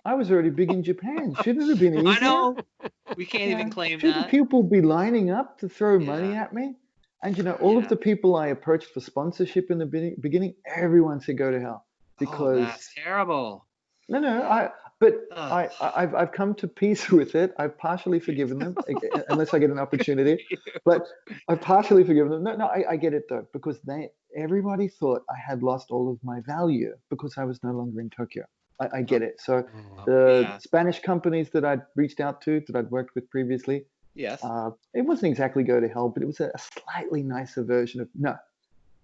And everybody said no, but it made sense to them at the time. They could not see how I could provide value from the Gold Coast in Australia with nothing. Yeah, but I mean, it's an international world in considering social media, YouTube, Facebook, etc., and websites and all that stuff. Japan is very 80s, 90s technology-wise. So the publications, you remember that. You expect it to be high tech, but it's not, is it? Japan is actually... I could not believe going to Japan. Yeah. So I didn't have They make cool stuff, right? Yeah, I'm a late adopter. Right. Late adopter. I didn't have a cell phone, and I was like, wow, so I have to get a cell phone now. And I did. And I remember sitting on the train watching people like flip open a phone, rotate the screen, and watch TV, and being like, "That's real? Whoa!" And I'm just like just a dumb. I'm like, "Oh, I need a cell phone for work, blah blah blah," and I had to go buy one. But then also, I'm pretty sure I walked into the glass door. Because I wasn't used to every door is an automatic door. Like there's no never touched the doors. And started doing that, and then ran into one at one point. But then I couldn't. It was like a completely cash-based society. You couldn't use your credit card for anything. Yeah. And so they're pretty device happy. They're good with devices, and they were leading for quite some time until Steve Jobs said, "Let's put this on the iPod." So they were doing really, really well until the iPhone came along. I mean, but that's the same with everybody. Nokia was doing really well. Yes. So device-wise, they're very good, and they're very fluent. Fluent's the right word for device usage. But desktop usage, for example, or the uptake of that side of technology is quite behind everybody else. Behind most places. At a slower pace, right? Well, most people didn't have enough space for desktops. Used to be a lot bigger, right? Yeah, I meant sorry, a slower pace of uptake of like bringing in technology. Yeah, well, to the point of actually, being like do we use the Galapagos? I'm trying to say, how do I say it in English? Galapagos. Yes. That they've kind of isolated themselves from the improvements in the world. So for example, Hobby Japan was state of the art when they started, but they were still writing that out. No. Anybody will say, if you go into their office, you're like, wow, have you got hamsters powering this? What's going on? So it's quite low tech behind the scenes, and that's why things haven't changed there for a long time. So just basic concepts like being able to remote work with them were unthinkable. Because that was, of course, my pitch. I was like, I can do the same stuff for you guys. You guys just shoot it at me at the coast, the Gold Coast, and I upload my content to you. There's plenty of places like this, WeTransfer, Dropbox, etc. In fact, I can get it to you faster because I don't have to catch a train. Wow. It would work really well. But they just could not see that. Until I established what I do now, they could not see how the future could unfold. So in that way, and because the people I'm dealing with are people who probably their maximum uptake of learning peaked, say 90s, 2000s. They're not, the people in charge of this are not, they've never had to work remotely. Everything happens in Tokyo for that world. So again, I don't, it allowed me to explore new opportunities and find different solutions. So that was the opportunity. And at the cost of great pain and personal suffering and anguish. Of course. And we're deriving great pleasure from hearing all about that in this interview. How to start a YouTube channel with zero clue and guidance. Right. Yeah. Well, this is an excellent segue into our next question, and we're not gonna take over your life too much longer. But while you're on that thought, this is my life. we like to ask. It's probably my best joke of the show, isn't it? This is my life. Sorry, I thought your best joke was where you said you preferred Stuart to me, and when you were just a general listener. No, but we weren't recording yet. So I was not going to use that on the air. I was going to remind you of it. I was going to remind you of it. Don't worry. That was to ingratiate myself with both of you, but in the opposite ways. Yes. So let's we'd love to ask this question. Could you take a guess at where the hobby might be in 5 to 10 years? And now we want to also ask you about how do you see yourself sort of progressing in that kind of time frame, and what you want to do with your your career and your brand within that that kind of time frame. Okay, I'll answer the last one first because it's funnier. I want less crying on a big pillow at night. Okay. That's my goal. But cool. Everyone's got to have a goal. It's got to have a goal. Less tears.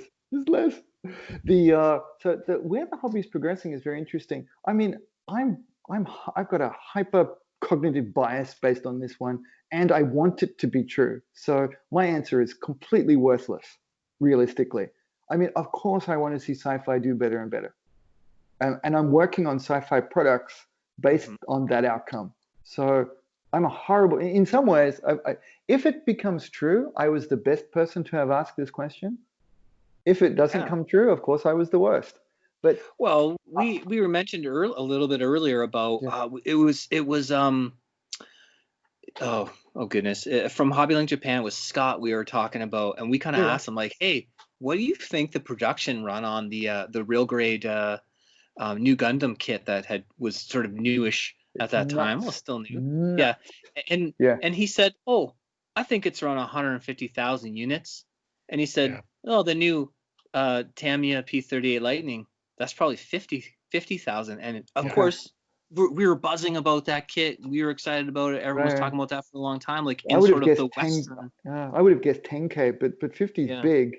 And then some of these ones like the RG Ava, I would bump that up. I'd say Ava's huge. It's probably a 250K run. Yeah. People just don't.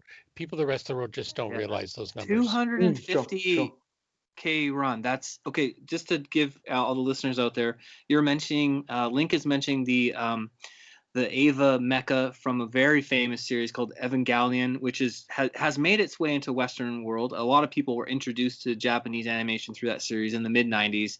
It's on Netflix now, right? Yeah, it's on Netflix. It was it was a real like masterpiece, I think, in terms of its success and its critical and sort of fan acclaim. When I was in Japan, so that show came out in what, 95 or 94? Around early the mid 90s. It was not long. I'd been there say 3-4 years. Could finally speak enough Japanese to get by, and then boom, Evangelion came out, and it went again. I'll use the word gangbusters. It was everything. When I was there 15 years later, there were still tons of like Eva branded like pachinko parlors and on buses and toys, and there were model kits, and they're still coming out model kits. So 250,000 units. That's wow. I didn't even. I would guess it's because everybody. That's the kind of kit that everybody would buy. Yeah. Yeah, it's usually popular in the kind of sci-fi Japanese anime. Nobody dislikes Eva. Yeah. In a way, if you're into sci-fi, everybody will probably have soft spot for at least one of the designs. Prototype, the orange one. Yeah, there's the prototype with the sniper rifle, right? I bought 2. I haven't got them yet, but I bought 2, and I've never worked on it. It's not the right scale for me to weather anything like that. No, they're just cool, and I want them on my desk to sometimes look at them and go, they're cool. That kind of thing. Huge. Yeah. They're huge machines, so it would be to weather them would kind of be weirdly out of scale, right? Yeah, it's different, and they've got a different look. And you remember from the show too, they were brand new and lasted 15 minutes before Shinji got destroyed. Yeah, lost his. I was going to say shit the bed, but I shouldn't say that on air. If you want to beat me for help, you have to swear, and we'll let you know. Shinji, get in the robot, and then Shinji would lose it 3 minutes in. Yeah. Yes. Yeah. Awesome. That's amazing. And it's like every 15-year-old boy. You want me to get in a giant robot and mess stuff up, dude? I'm there. I'll go in naked. Whatever you want. I'll do it. Just give me the thing. Oh dear. Yeah.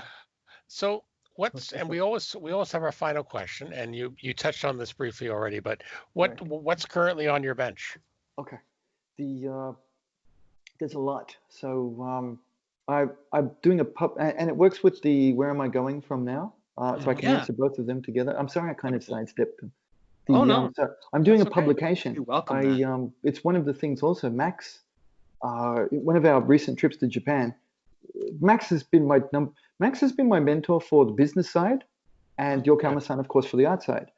So it's a fantastic combination. And again, I'm very lucky. It's insanely lucky to be. They're the 2 guys who make Japan sci-fi happen.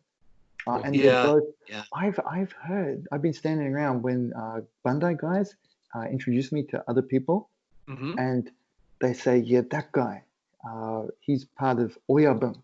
Oyabun is like it's combination of the sumo owner's house, and they're always the guys who own a sumo house are always, they're not. They've got a slight. What's the right word to use for that? Like a sort of honor, or like a no. The other way, it's like an underworld thing as well. Oh, okay. Don't we like an untouchable kind of notion? Aren't racehorses kind of a little bit like that in outside world? Like, yeah. If you're big at owning racehorse stables, you've probably got a bit of a mob boss sort of connection somewhere. Yeah. I don't know if it's the same, but sumo ones like that, but then the other time they use that word is to refer to Yakuza bosses. Okay. The Oyabun is the guy who he's the guy in the cliched movie who behind the scenes who runs everything. Yeah, wow. That's what these guys are referred to, and so what they're referring to is this guy belongs to that house. Be careful what you say in front of this guy. Oh wow. And I don't think, maybe they think Gaijin ears can't hear from 2 feet away. I don't know, but I'm standing going, right here, I can hear you. But that kind of thing was pretty funny. But that's having that connection just by a various amount of stumbling and lucky breaks was just amazing for that to happen. It's quite the tale. It really is. Yeah, and the learning opportunity of it has been fascinating. It's completely changed my life. I just now have to live up to it. That's my main goal. If you ask me where do I want to go with it, I want to live up. I'm Matt Damon from Saving Private Ryan. There you go. Yeah, Matt Damon. I want to earn what Tom Hanks did for him.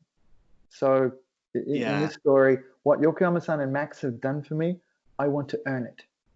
Awesome. It's one of those things that I didn't earn getting it, but I've got to earn it going forward from there. Same with the Sensei title. I've had a couple of people take little shots at me about it, and I said, I don't.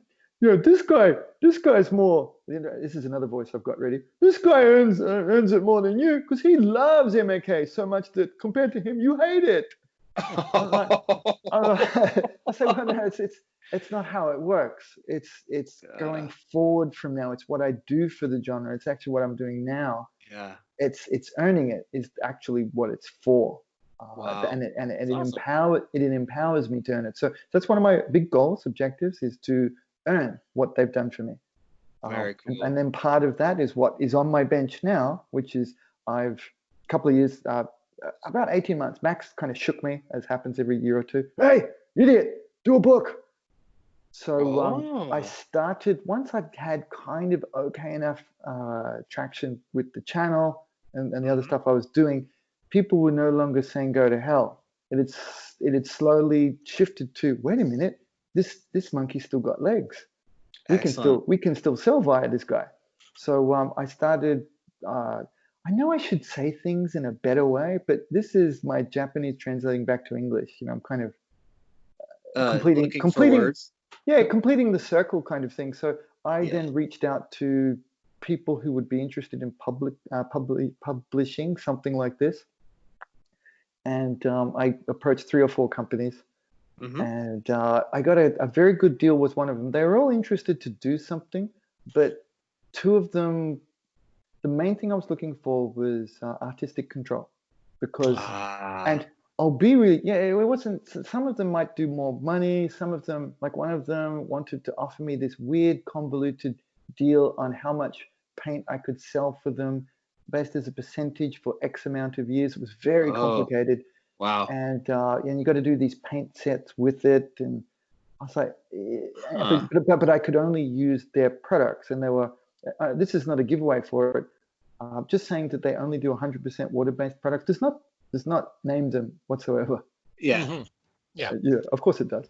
I think they've got one product that, but I would have to do everything in their products, and it would have to all be 100% based. I could not use solvents. Yeah.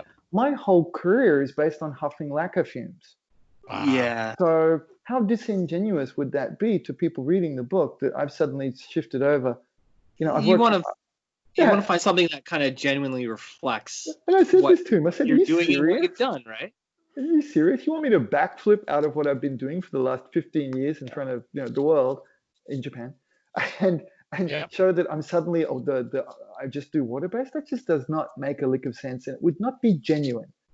Yeah. So I finally, one of the companies that I approached said, you can use, if you work with us, you can use whatever you want. I was like, sold. We're talking. Yeah, sold. So I can use Gaia Notes paint because I used to work with them, and I partnered with some deals to help them with specific colors for different stuff. They're very cool guys. They're so passionate about what they do. I've heard amazing things about Gaia Notes, but I've never used it, never come across it in person. But a lot of people love it. It's close. Out of all of the lacquers, and again, because of my limited experience, I'm mostly working with Japanese products because I would go around the corner and there they were. Actually, getting the international ones back then was a lot more difficult, including, like, say, Vallejo Model Color was actually very difficult to get. I'd go to it was Yellow Submarine, because they're really good friends of mine in Akihabara there. I said, guys, I need some of these other colors. No, but if we order them, then they sell out and we have to reorder them. But you're a retail store. That's what you do. If some colors keep selling out, please buy more, because I want some. They're like, nah, it was just, it's so Japanese, isn't it? Nah, then we have to reorder more. And this other stuff sells itself, and we get it from around the corner, so it's easy. Okay. Yeah, local. Actually, I did learn more about that. Apparently, it is difficult to get products from Volks in Japan, who are the distributor for Leo. So apparently, there's some tie up there. Anyway, interesting. Yeah. So it's never the answer you get. It's not always exactly true. There's always more to it. And then when you hear about that, you go, yeah. And then you go, oh, now I can see the problem. Yeah, you should just dump that. Yeah, that's why I kind of noticed that everything is a little bit twisty and turny. So you got to look at it and then take a step back and look at it a different way and just go, yeah, okay. Yeah, exactly. So these guys are super cool to work with. And they said, yeah, you can use whatever you want, but we would prefer if you didn't use that other company that we shall not mention. So already you can see it's one. I'm now batting for one side of the Spanish paint war. Yeah, it can be difficult. It's something you don't want to get involved with. Yeah.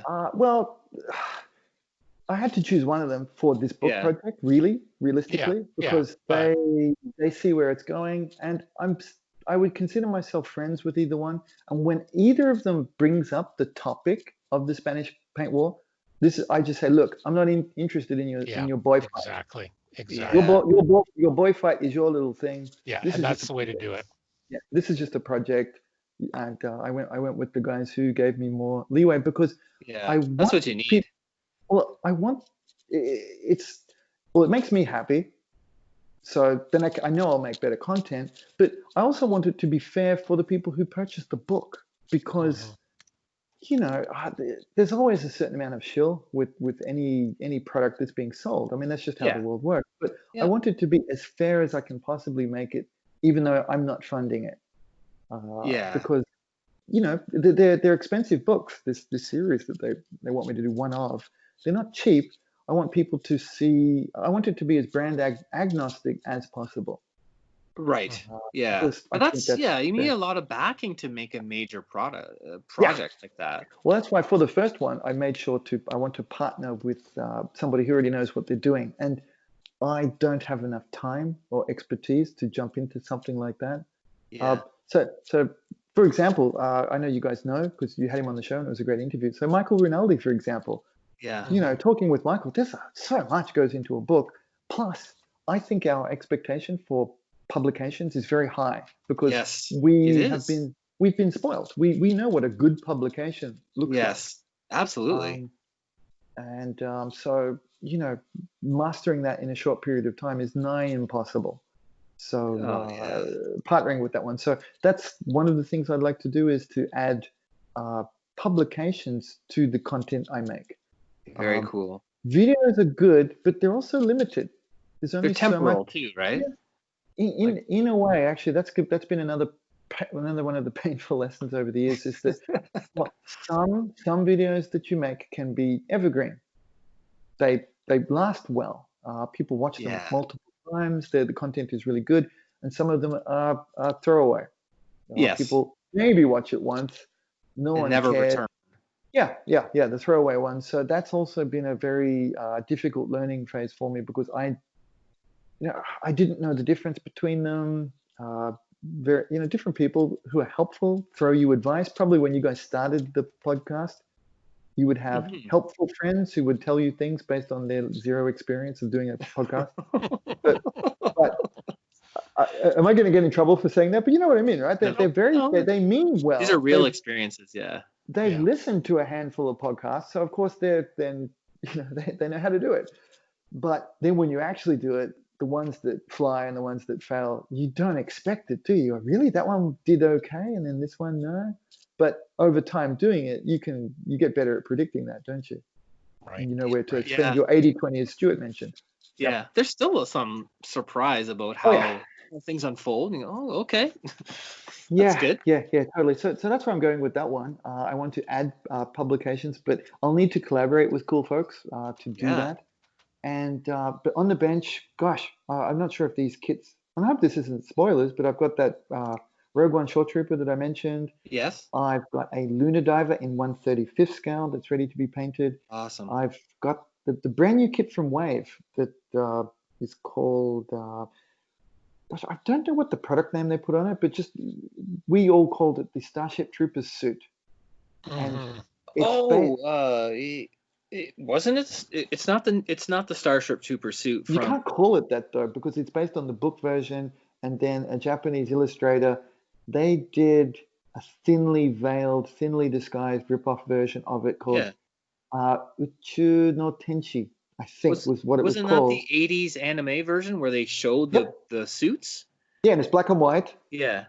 And the black and white was the printed version, but yeah. Yes, I'm thinking of the animated anime, that's the anime OVA from the 80s. Yeah, that's where it. they actually show the suits, right? And so they're very realistic to the book. Yes, but nothing had ever been seen of the original. It was like an interpretation of Heinlein. Yeah, it's just an interpretation. That's the one. That's it. So cool. Wave did have a 1/16th kit that was infamously not that great.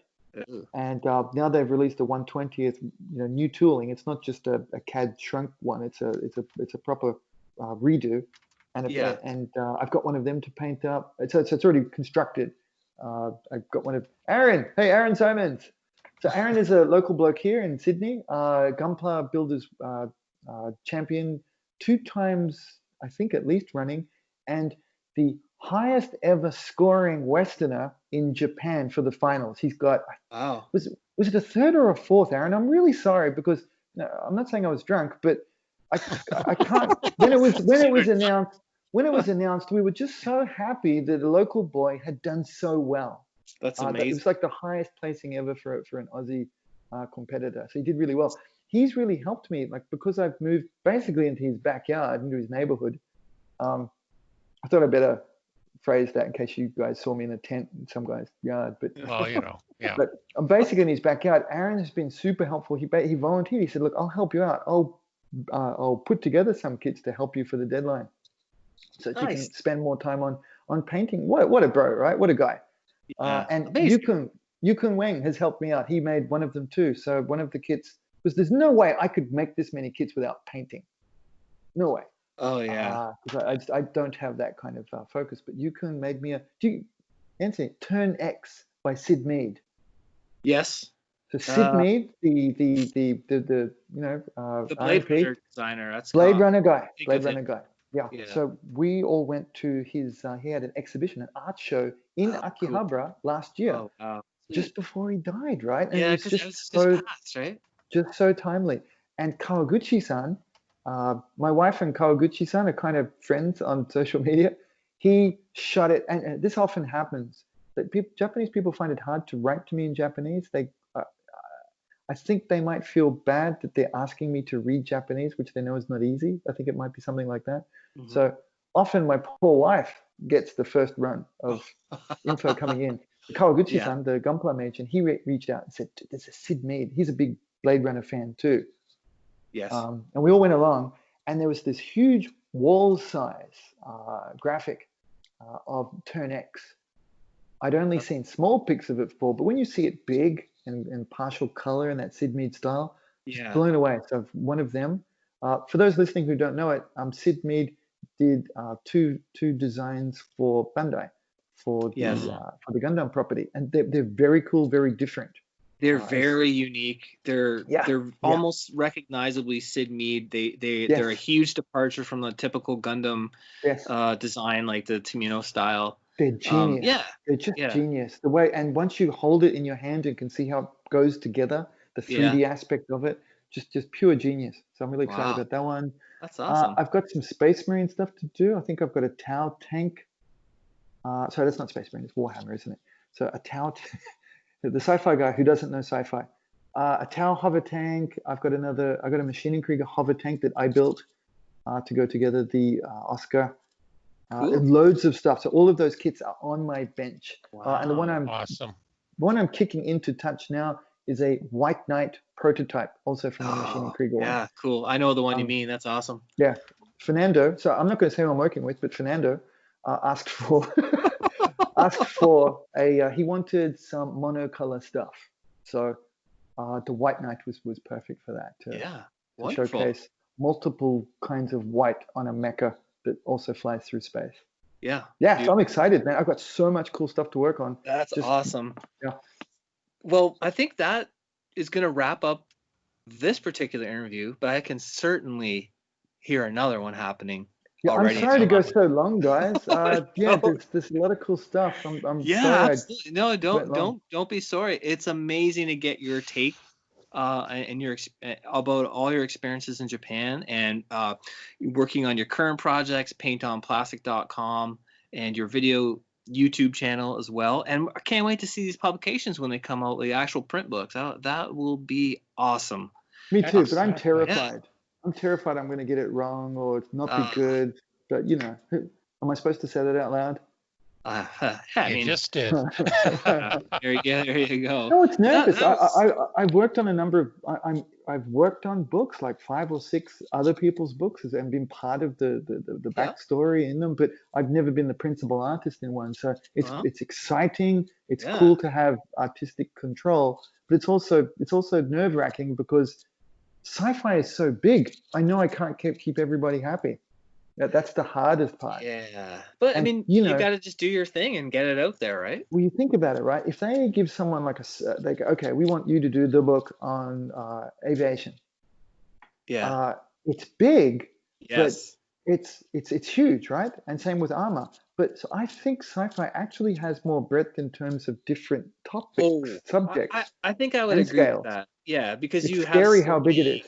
Yeah, there's so much genre bending in it too, right? So Stuart mentioned Star Trek before. I don't know. I watched the show, loved the show, but I have zero Star Trek experience with modeling. And that's a huge other really popular niche in the science fiction modeling world that we're definitely going to explore in the future. But I just to point that out, that's a whole other world almost. Oh, I mean, it's totally the same as every other modeling thing. I don't feel so I could give it. I couldn't do justice to that. I need an expert to do it for me, kind of thing. Yeah. Oh yeah, wild. Well, it's just been a blast talking with you, Lincoln, and we're gonna wish you luck with that exciting project. I personally can't wait to see it, and I can't wait to finish it so I can do something new. Yes. Well, you have one eager fan looking forward to that. Hint, hint. That's me. But thanks again. Awesome. We want to thank you for. Now I need to find 14,999 more approximately. Guys, please buy it. I have a feeling they're out there. It's the people who've been buying the 250,000 EVA units and 100,000 real grade new Gundam kits, right? That's going to be my snap build for it. Here, I snapped a real grade. Yeah. Awesome. Well, thanks again for coming. Thanks, guys. Thank you very much for coming out and speaking with us. It's just been a really interesting treat. Okay. Thanks, guys. Thank you so very much.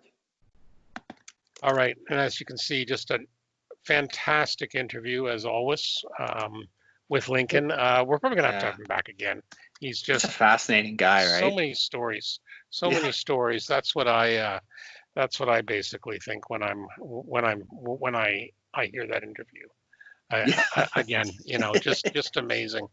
And as I said, I had a heck of a time finding a spot to part it because it was all good. It was just absolutely great. So maybe we'll have to build those in, maybe like professionals. Yeah, exactly. We got to figure that out. Okay. Yeah. Moving on. Talking tools. We're going to talk about polishing compounds tonight. Yeah. So you want to start? Sure, absolutely. I don't. I think anybody who's built cars, they know exactly what we're talking about. I don't use these that often, but I have a version of it from Tamiya that I kind of use in a weird way. I actually polish my airbrush needle with it. Interesting. On occasion, I've had a bent needle or. It can get a little bit scratched or whatever. up. Yeah, and you can. Oddly enough, I've actually used the super sanding blocks to straighten needles that I've dropped, and then heard of people doing that. Yeah, and then to get out any kind of weird kinks in it, and then I'll take the 600 block and use it, which is not a great thing for the blocks. Certainly you can use them for any kind of plastic and putty and glue and that kind of stuff. But when you get to metal, it will crush them pretty quick. But I've used the 600 block to straighten needles and then use the polishing compound after that and like a Q-tip to really get that surface smooth. And that's, for airbrushes, that's the difference between an expensive brush and a cheap brush is like the quality of the components. And when they're smooth, you get the finer the finer mist right. properties of the the air passing through. So of course, if you are working on a car kit, you got to have a polish or a set of polishes, and you put that on and you kind of buff the paint as if you were doing a real paint finish, right? Yeah. I know you use a different brand than I do. Yeah, I use the Novus. It's a 3-step system. Right. It's designed as a scratch remover and a polish, and I did that on my Tamiya Porsche 9911. Yeah. And yeah, it actually works really well. And I've heard some people will occasionally use it. Some people have had success if they get a scratch on a clear part, like a windscreen or a canopy. Yes. But no, I used it on that, and I was very impressed. When you first put it on, you go, my God, what have I done with the first two? Because it kind of, it's like there's a little grit in there or whatever. Yeah. But that final thing, it just, like magic, it just all comes out in the end. And you're buffing, you're just sort of polishing in circles and buffing out and kind of making that glass surface. Yeah, that's amazing. It's certainly a tool that everybody should maybe check out. And I mean, the Tamiya one's not particularly expensive. It's just a tube. No, and even the Novus system, and it lasts for a long time now. I don't do a ton of cars, but in general, I've used it a couple of times, and I've still got 3 almost full models. There you go. Yeah, I guess the car guys were people interested in bikes, sports cars, racing cars. They're probably the masters at using that kind of thing. Definitely. But it's like you mentioned, airplane canopies. I know that's a trick that people have used to get that kind of glass appearance, and it's great stuff. It works really well. It's amazing. Yep, definitely something worth checking out. And we can definitely both recommend it, right?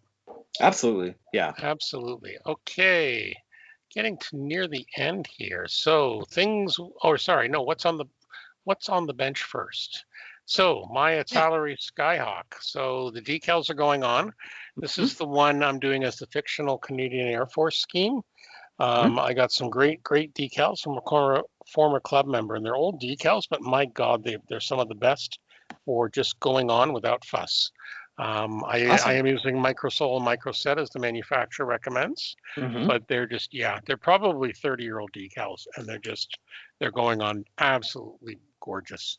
I have had one slight setback, and that is sometime between the priming and the painting, one of the wing flaps on the front, which is rather distinctive when you have them open on a Skyhawk, it's gone missing somewhere in the abysses of my workshop. So there was some language, and I know I had it for priming because on my channel blackfire.ca I did a bench update after I'd primed it, and it was on there then. I got video proof. There's evidence of it. Yeah. You're having to get down on your knees. It's got to be around. Yeah. So anyway, it's been painted quite well with Tamiya and then some aqua gloss for a clear coat.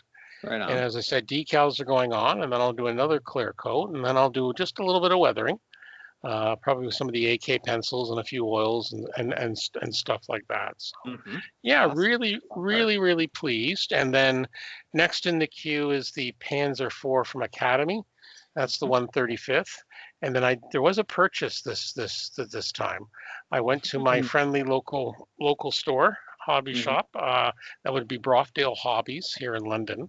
And I went to get some gray paint. I needed some Tamiya gray for the Skyhawk. And how many times have we heard? Story. Yeah, how many times have we heard I only went in for paint, right? Yeah. And somehow the Airfix 135th M3 Stuart. It was calling your name. It somehow jumped in. It jumped in the basket. I hope that's a nice kit. Home. Was that the recent new tooling? Yeah, these are all Academy repops Airfix did. Okay. So it's based on the Academy kit. But I like this particular scheme, and I've always liked the Stuart. I remember I built the old Matchbox 176. You remember those ones that came with little dioramas? Yes. Revell's got building them now, and they had one of the Stuart. That thing was so tiny, but it's a nice size. So it'll be it's an interesting shape, and the camouflage scheme looks interesting. So yeah, that should be fun. So the next two might be armor kits in the stash, and then who knows? I've got no shortage of selection. Let me put it that way. So and you've been very productive this year. Not bad. This last month's been a little bit off. Work's been very busy and trying to get what I can. But yeah, no, I'm enjoying the simplicity of the Skyhawk. Not a lot of fuss. I'm not putting a ton of stencils on.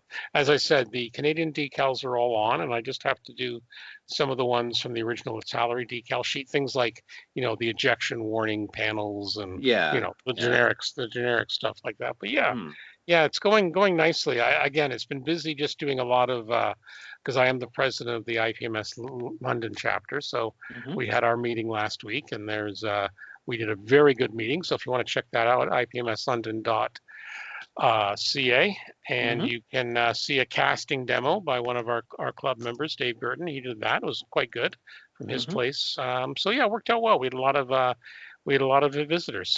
Anyway, what have you been working on, my friend? Oh, I'm in the final stages of the Moscato Hobby Models Quincy Row kit. Nice. Yeah, I'm having a blast with that. And everyone's having a blast following you.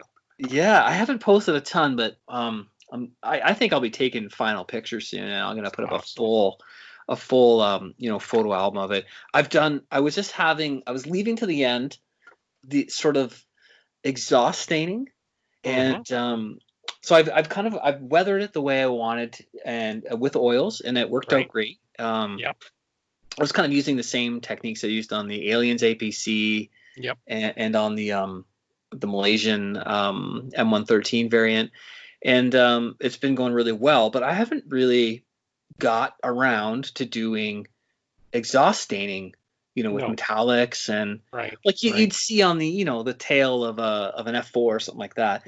And since it's sort of an alien subject, I wanted to incorporate those type of weathering patterns, but it's an alien thing, alien materials. I could do a little bit different, right? And there's no real proper reference for that.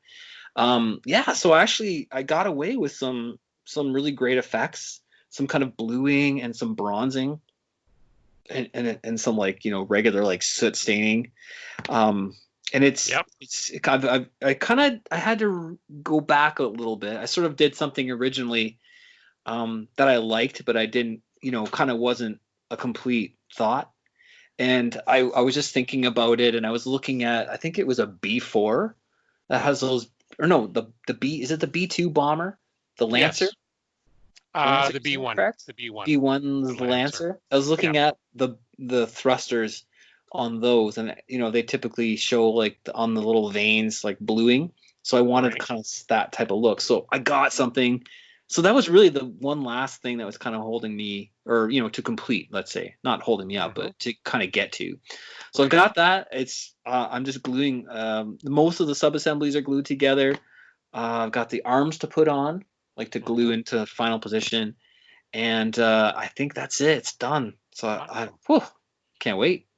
That'll be awesome. And then I'm on to finish up the 1/48 scale M72 Gabriel, which is like a science fiction powered armor, from the near future from Moscato Hobby models, and I'm actually well into that. Well, but one thing I've and I'm sure you saw the Facebook page, the actual creator of both these kits, the one who originally designed, John Moscato, he's given you very favorable comments. I know when he saw the latest weathering on the Quincy Row, he was very impressed with that. So which is great, because you're always a little bit nervous about what the the person who created it thinks. But I gave him a few snaps, and he was pretty excited about sharing them. We're just saying no one else. You know what? No one else needs to bring anything in that category for next year's Wonderfest, because that's going to win. Oh, maybe. I hope that'd be nice. But that, what? Remember that the Wonderfest has that open judging, not open judging, but amp style. Yeah. So everybody can enter, and you're competing with yourself, right? So, exactly. So between that and the APC. You've done two amazing, well, three, but those two in particular have just been going really well, and I know you've been enjoying the process. And you know what? In the end, that's what it's all about. Yeah, I know it's full Monstro scale. It's monster. So big, you got it lit up and everything. I know. We're gonna have to get a trailer to cart it down for Heritage Con. I got a big giant box to pack it in. There you go. But I know, that's one of the things I know. Our good friend Dave at Plastic Model Mojo was saying the same thing. Like, there's so much time, and we were talking. I alluded to it a bit with the Wingnut Wings story. There's so many keyboard warriors and people who complain and stuff like that. In the end, and they haven't even seen the thing yet. And I when Dave was talking about this, and I do recommend you check out the last show of Plastic Model Mojo, and we'll have the link in the show notes. And that is, just never mind. Like almost to the effect of shut up and build. Get down to working. Just get building. Like do something. Don't worry about what's coming out. That's great advice, Stu. Oh, I know, and I like what he says. There's so many people. A CAD shot comes out or a shot of sprues, and people are already poo-pooing it, and it's like they haven't got it in their hands yet. Like don't worry about it. I mean, you got to remember the CAD stuff is very preliminary. It's not. It is. I mean, I know technology is rapidly improving. That what you get is so close to what the designer had in mind, but it's still not the same thing as like a CAD rendering is not the same thing as a physical, printed or cast or shot piece of plastic, right? So, but what, none of that, like you said, great advice. None of that matters. You get out, get onto the bench, get cracking on something, and see how it goes, right? Yeah, that's the only way to learn and grow and to get any of this stuff done. Which is really what matters, right? When you get down to the show or going to your local club meet or just hanging with your buds and showing them your latest project. So you got to get building. That's all there is to it. Exactly. Definitely. Check it out and do it. So what have you got under things I found you've something. seen? You found something cool. I just found something too. I finally found it again. But go ahead. We were talking about sort of odd little models. Well, this came out. This is not. This is from 2020, but it already came out in March. But we were talking about that, a model kit of a CNC milling machine, and then there was a model of the model kit making. Yep. What am I looking? The tooling, and this is a PlayStation 1. So it's a model kit of a PlayStation, like a scale model of that. That it was a very iconic video game console. Yes, I think it was very yes. popular, and like you put a disc inside it, and I didn't play one, but anyway, a lot of people did. I think it was sort of a very revolutionary game console. But so you can get a build your own model kit of a PlayStation, and I'm not sure the scale here. It's doesn't really say, but it's. I don't know what 2/5 scale. I don't know what that is. But no it's idea. I think it's an odd. But like, look at all the parts you get, like the motherboard and like the disk drive, a cable for the little. It says it's 30 centimeters by 18. Yeah. So 2/5 scale. What does that mean? I have no idea. 2/5 scale. Yeah, they've also done it for the Sega Saturn, like different manufacturers. Yeah, maybe it's like 2.5 scale or something. Yeah, 2/5 scale. I guess it's like a little bit. Would it be big? Yeah, fractional scale. So it's a little bit bigger than a quarter scale. Yeah. Maybe. Yeah, I think it's slightly bigger than a quarter scale. Yep. Yeah. So, I don't know. There you go. Who would have thought? I know exactly. I may have covered this one before, but I found it again when I was looking around recently, and this was from a Korean thing back in 2019. It's a site called The Story, and they did a multi-part thing where they went behind the scenes at Bandai. So they they went in and actually kind of got some interviews. Now the site's in Korean, but the English subtitles do work fairly well. So it's actually quite hilarious because the people are talking Japanese, then there's a Korean voice translator, but fortunately the YouTube subtitles work well. But they basically go through some of the history of the product and stuff like that. And I think there's 3 or 4 parts. Yeah, so definitely that's kind of worth checking out. Because they talked about, like, they show the mold of the very first Gundam. And like some of the fine, of the fine engineering stuff has to be done by hand, and stuff like that. So I found it quite fascinating. This is amazing. This is the Bandai. You see their uniforms? Those are like they're Bandai designers.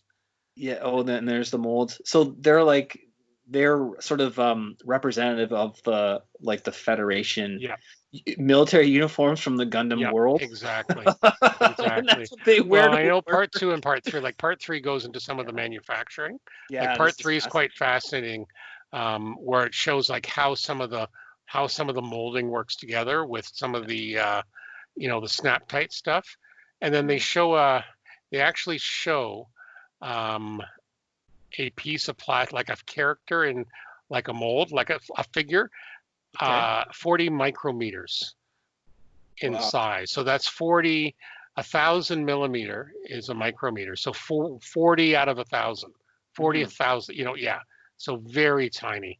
And they can cast that.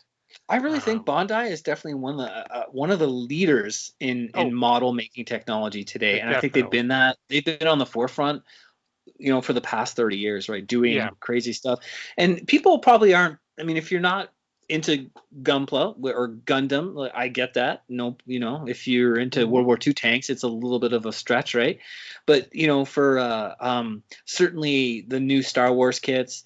Gundam kits, if you like kind of Japanese anime, sci-fi, or whatever, and they've done other different properties series. I've noticed the same thing in myself and other people. Like sometimes our first foray into Bandai is building some of the new Star Wars stuff. I built that TIE Interceptor, and they're incredible. Amazing. Kits. Yeah, it literally you could almost get away with no glue.